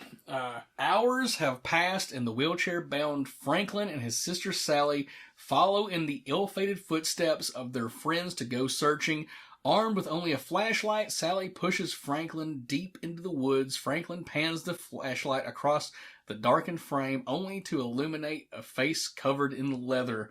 A chainsaw massacre of sorts ensues when Franklin is finally silenced. What do you give this kill? Fucking 10 out of 10. That's the one I'm saying. Like, I think I hear something. The fucking eyes and just, oh, Lord. It's one of those that I've truly had a memory, like, watching it again at like 12 or 13 and having seen it at 9. I'm like, man, this is so gory. It's so fat. It's not. You see some blood spray and Gunnar Hansen kind of putting the thing forward, but it is so effective. I jumped off the couch. I know 100%. Like I stood up during that fucking scene. It is 10 out of 10. If you give anything less than 10 out of 10, this is a bigger mistake than picking Touch of Evil on Painkiller. I also gave it a 10 out of 10. The setup is absolutely perfect. It's another great misdirect. That image of the light hitting Leatherface's face is one of the images that will be burned in my brain from now until eternity. If I have Alzheimer's, I'm going to have a very bad time. So it's all going to be Leatherface images, the screaming dinner thing. Like, I'm going to think I lived a fucked up life. You know, if I were going to critique this, and I'm playing devil's advocate right here to argue against myself just because we're agreeing with each other so much. If this were done more contemporarily, Franklin would not have his back to the camera. You would actually... you'd see the chainsaw split up. And that was probably an economic decision as much as anything. But he was trying to aim for a PG. Well, you're right, but he actually made the scene more fucked up by keeping it. It's one of those old days. My mom was always like, "Oh, horror movies were best." She's not an old Jewish, so I don't know why I did that in it. But she's like, "Oh, because it's left to the imagination." And we had this conversation way later in adult life. I'm like, "Mom, Texas Chainsaw Massacre is not gory." Yeah. I mean, it is one of those best. And she debated it. And I showed her that scene on YouTube. I'm like, "Here's the scene. Like, look, you don't see blood." Because she did the same thing my brain did. Because she saw this like once on a double date back in the fucking 70s at a drive-in. And she said, because I like fucking with it, I spent most of the time with my head in his lap. I'm like, I don't need to know what you were doing during a movie, Mom. But like, yeah, that Glug Glug 9000 shit. One of these. Free love. I'm glad we're filming this because... yeah, I can get the images of my mom pleasing to me. I have that image in my head all the time. But no, like, so she realized it is like, it's what your brain can make is worse than anything a filmmaker can make. All right, number 5. After spending an evening at the dinner party from hell, Sally is able to escape and jump through a window. This is the second she's jumped through, mind you, through the course of the film. She runs down the road. Not far behind is the hitchhiker, who is just whipping her with a straight razor. The hitchhiker is accidentally hit by an oncoming semi-truck, and just before, becomes another piece of Texas roadkill. What do you give this kill? 9 out of 10, because it does, like, budgetarily, it's very fake looking. And it's kind of funny, which I think it might have been intentional. It might have been a little bit of catharsis, but I don't think it is, because this movie's not meant to have catharsis. It's meant to end with Leatherface doing his dance and nothing having been resolved. Just like the Vietnam War. But, it's the only thing that seemed almost it's the only kill to me that seems kind of cinematic. That's why it's not a perfect 10 out of 10 for me. It's still a fucking 9 out of 10, so it's hilarious. I have it as a 10 out of 10. That's fine. I'm not arguing against that. And I think the reason that I have it as a 10 out of 10 because it's ambitious for a movie made on the budget. Fair enough. That's old-fashioned camera tricks. Basically, the truck backs away, from him rather than running into him, and from that shot, and then the actual truck running over the dummy is not perfect. But for a movie made for, $300,000, shit, man, that looks fucking great. And I will say this, technology as it progresses makes this movie look less to me. Because ingrained in my head, it still looks like it was on VHS. And if you look on this in VHS, it looks fucking tremendous. DVD... it's okay, not great. Blu-ray, it's like, motherfucker, that is very noticeable. But 10 out of 10 for me. Fair enough. At this point in the story, you need something big to happen. It does give it a big splashy little exclamation point. It's like it perfectly caps off the scene, and then it ends the movie with an improvised moment that is another piece of film iconography that happened basically by accident, and that was just because Gunnar Hansen was so frustrated with the whole shoot. He just swings the chainsaw around, and the infamous Leatherface dance happens. Yeah. This is another thing where, like, I've heard people say they don't understand what makes it scary, and I think it's because it's unexplained. Yeah, it just is. It's evil that is. No reason, no nothing, no nice happy ending, cleanly wrapped up. It's just... Guys, we're getting close to the end. I don't know about you, but after all this carnage, I think I could use a drink. So let's drink it in, man. Drink it in, man. Texas Chainsaw Massacre Edition. Now, once you've listened to this retrospective, we invite all of you out there in the Rant Army to pop in your VHS, Laserdisc, DVD, or Blu-ray digital copy of Texas Chainsaw Massacre and play this fun drinking game. I want you to take a shot whenever you hear Franklin being annoying. Oh, God. That right there should be the entire game. Yeah, that's you're going to die of alcohol poisoning. So you might as well just go ahead and put the IV drip into your arm. Yes. Start drinking in the hospital, in the lobby. That way you're close proximity to a bed. Anytime Leatherface changes his mask, take a shot. Anytime there's a close-up shot of Pam's ass, take a shot. Nice. Anytime Grandpa drops the hammer, take a shot. You're smash drunk by this point. Anytime you can see Sally's nipples poking through her purple tank top, take a shot. Double nice. Take a shot. Anytime someone honks the horn on the van, take a shot. Now mix and match all of these. Don't do all of them or you will die. You are not me. You're not genetically built to exist on alcohol. I mean, you could do shots of, beer. Yeah, you could take sips of beer or If like you're a shots of like, if you're a pussy. Or like 10 years old. No. Or like, sips of a margarita. We're not advocating for underage children drinking. Specifically. Kids do it. It's great. You'll be cool. Sarcasm. So yeah. Now we're legal. I said sarcasm. Oh, man. Okay. Anytime you hear grunting or pig sounds, take a shot. Anytime the chainsaw is revved, take a shot. Now, in the sequels, that will kill you. Yeah, that'll easily kill you. It doesn't happen as much in this one, so nice even buzz.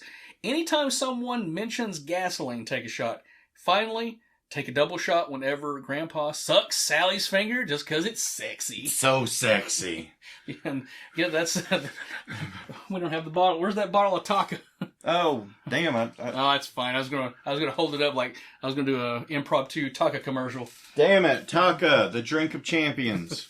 Slightly better. Well, no, it's great. Way better than Hardesty. But it's slightly better than regular vodka off the shelf. It's the best of the affordable brand vodkas. Indeed. Now, for those of you who take your drinking seriously, we also have a Texas Chainsaw Massacre inspired cocktail, courtesy of our friends over at the Martini Shot on YouTube.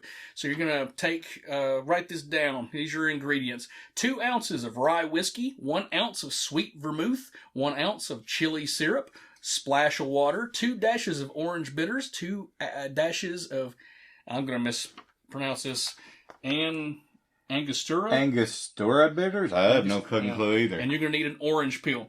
So what you're going to do is your directions. Pour 2 ounces of rye whiskey, 1 ounce of sweet vermouth, and 1 ounce of chili syrup into a glass. You're going to add a splash of water, 2 dashes of orange bitters, and 2 dashes of that shit I can't, Angora bitters. Bitters. And you're going to mix it vigorously. Serve with ice, and you're going to garnish it with an orange peel. And if you really want to kick up the creativity, you're going to cut that orange peel to look like a little face. So it's got a little orange peel Leatherface mask. And just remember, drink responsibly. Don't do it. Drink and drive. It's cool, kid. Sarcasm. Fat Tony does not play about drinking and driving. I'm going to cut all that out to make you look horrible. Yes, kids, drink. Drink and drive. Please kill your parents. Murder is cool. Well, murder is cool, but only if it's cool people, right. Cool people doing the killing. So, final thoughts: Texas Chainsaw Massacre. Best horror movie of all. My favorite horror movie of all time. I won't say best. I will say best for me.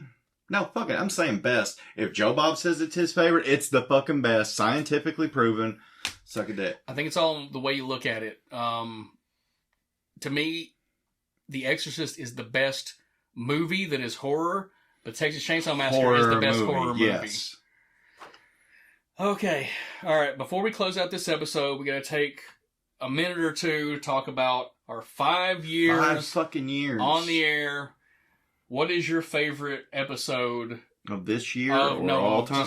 Nightmare 2. Nightmare 2 will always be, I was pretty drunk. We kept drinking through that. We had good insights. broke it down well, defended the shit out of a movie we both love. Yeah, unequivocally. That a lot of people shit on, and they're flat out wrong for. You had the great Chuck Shoulder interview at the top of it. Jack Shoulder. Chuck Shoulder. I'd love to interview him, Shush. but he's dead. Yes. Jack Shoulder interview. Mark Patton did the intro, the Scream Queen himself. That is my overall favorite episode. I think that was a shifting moment in the podcast where it's like, well, if we're going to do this movie, we've got to, I've got to do more research than normal, and it's become the standard. Because this podcast, I'm not knocking some of the older episodes, but there's ones like I can't listen to. The ones I'm not on suck. There's only one I'm on that I think so. We were way too fucking drunk during Leprechaun 3. I think we lose track. It goes off the rails halfway. No, it's good entertainment, good content. Listen, I love Brian Trenchard Smith, but we did that movie justice. No, I'm saying like. I think we stopped talking about it for like 20 minutes while the major thing. That's fine. Yeah. I mean, are you really going to defend that we need to cover Leprechaun 3 in more depth? I'm just saying, like, we were shithouse hammered during Human Centipede 3, but we kept on point with that. No, we didn't. Well, yeah, we were, until I was like, I threatened violence to you. I read movie reviews I waking blackout did not remember doing. Yeah, don't ever get Human Centipede 3 drunk, kids. No, it's not the amount. It was the speed at which we drank it. The speed and the consistency. We had a pint of 100 proof vodka down each in the first 20 minutes of that movie. We might have had that much left by the end of it. That's a 90-minute movie. Like, oh, man. Tom Six, make more movies. Okay, my favorite episode of all time... And it's everything you said about Nightmare 2, I could probably apply to this one, but The Exorcist, I think, is my favorite episode we've ever done.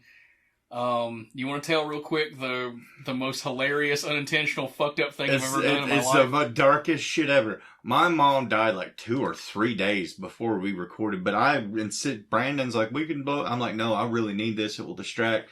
If you listen to it, my speech gets really slurry about an hour and a half in, because I consistently drink. Well, he used to have a segment. He sometimes still has fan questions. Well, and just to, is this the thing that killed it? To address it, I try to gauge how much.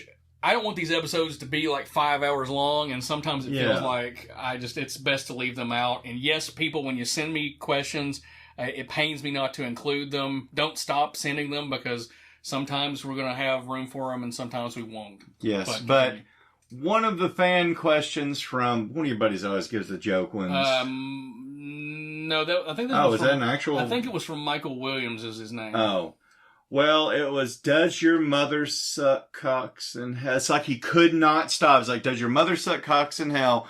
Right after my mom died, me telling this story of my cock-blocking mom on that episode.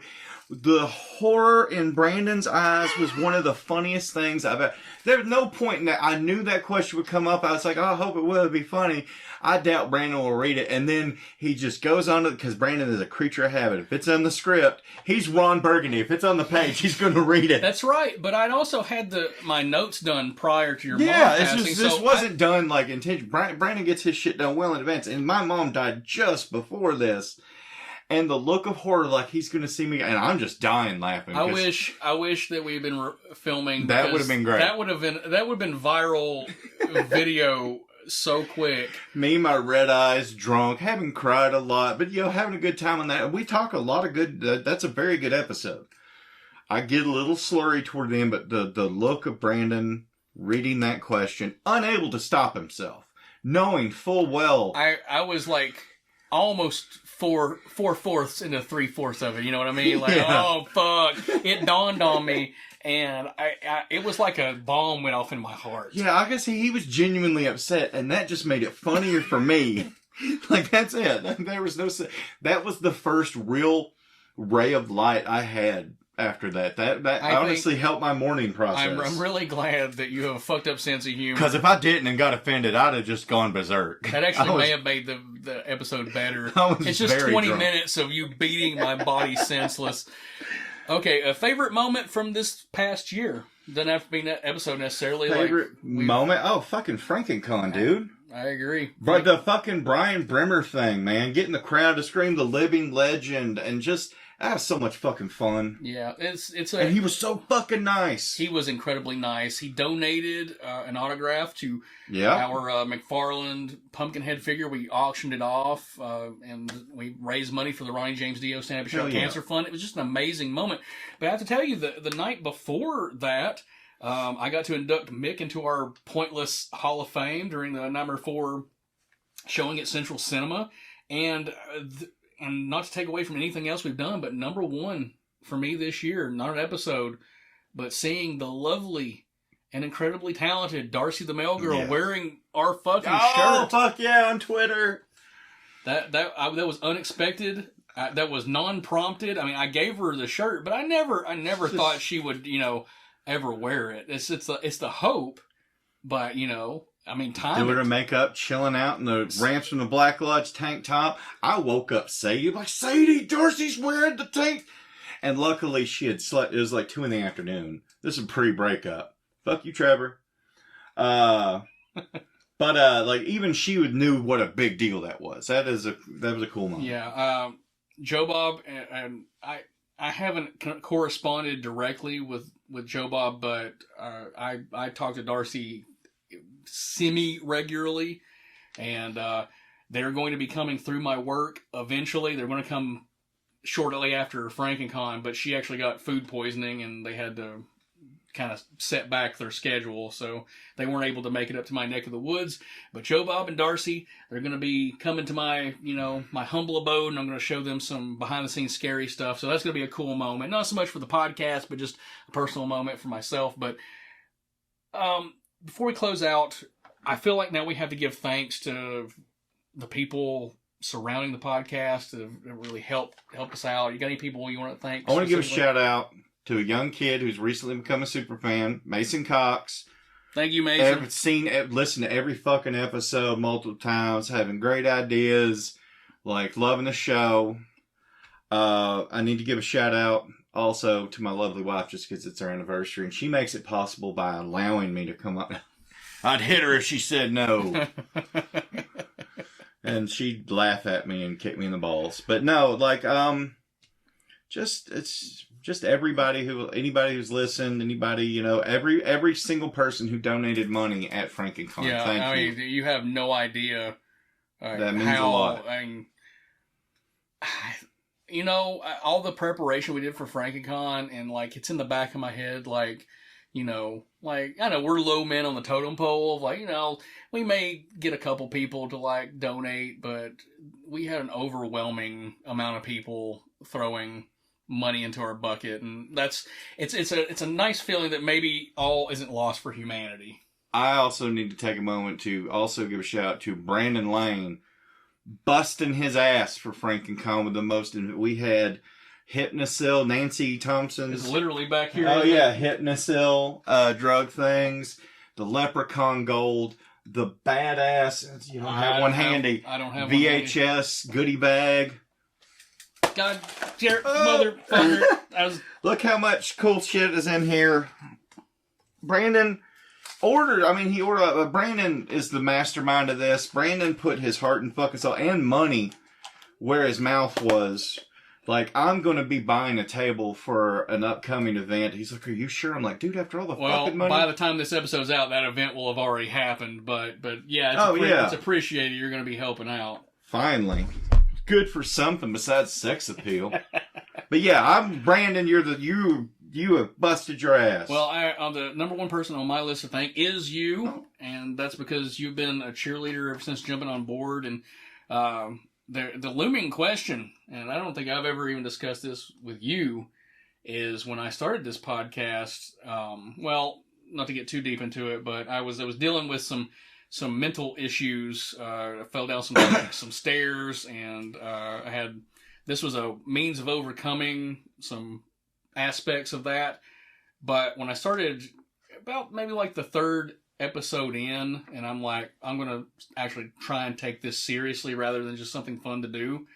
I intentionally didn't tell you about it, and I didn't tell you about the podcast for a while. It's because you are the only critic that like. Oh. I mean, serious about that. You're the only critic that like. I'm like, I only want you to know about this when I feel like it is good enough to be. I mean, I know. I honestly, you can ask all my kids. I'm like, well, Brandon says he likes it, so it's got to be good. You are my benchmark of what is good in most things. Like Beavis and Bud, you said it's funny. I'm going to get it for my daughter to watch. Anything like so. I honestly that's all. No. Oh, should we touch tips? save it for later. We're gonna have some stuff from bonus footage. Next on the list, TJ Bowser and Project Louder. They gave us a platform to verbally masturbate upon, and we've been with them for an official member for over a year and an auxiliary member for a couple of years. One of the best decisions we ever made was halting our feed and moving the new episodes onto theirs, and we're consistently charting on iTunes, in America, Vietnam. Great Britain, Vietnam, Ireland is a stronghold for us. Why? I have no fucking clue, but we're very they feel appreciative. my Irish ancestry coming through. And both of us want to give a rousing round of applause to the gentleman sitting behind the desk today. Woo! Mr. Jason Davis, who has been my audio engineer, my tech guru since day one, because I don't know anything about this shit, and I will never know anything about this shit. I don't want to know anything about this shit. This is uncharted territory, and hopefully today this footage will make its way out to you. But if not, we've still got the awesome audio set up, and we're just very, very happy to have an opportunity to maybe take steps towards the future. And this won't be a regular occurrence, but maybe every once in a while. 5-year anniversary, you got to pull out the stops. This is a big deal. This means It is. a lot to me, and we're hoping it means a lot to you out there.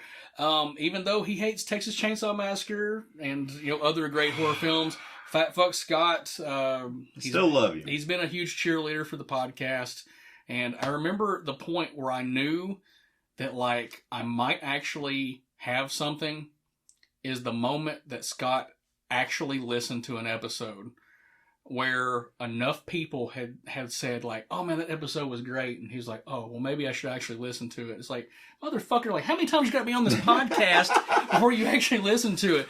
But he's been greatly appreciative, and he's moved on to the barren wasteland that is Ohio, and we wish him adieu as he grows attempts to grow a farmer's beard and tills the soil and rides his mule to the fucking I don't know what they do up there, but off to the horizon, it's flat and featureless and horrible. Yeah. And the roads don't curve apparently. They don't allow podcasting up there. They don't. Yeah, so I don't know what the fuck he's gonna do.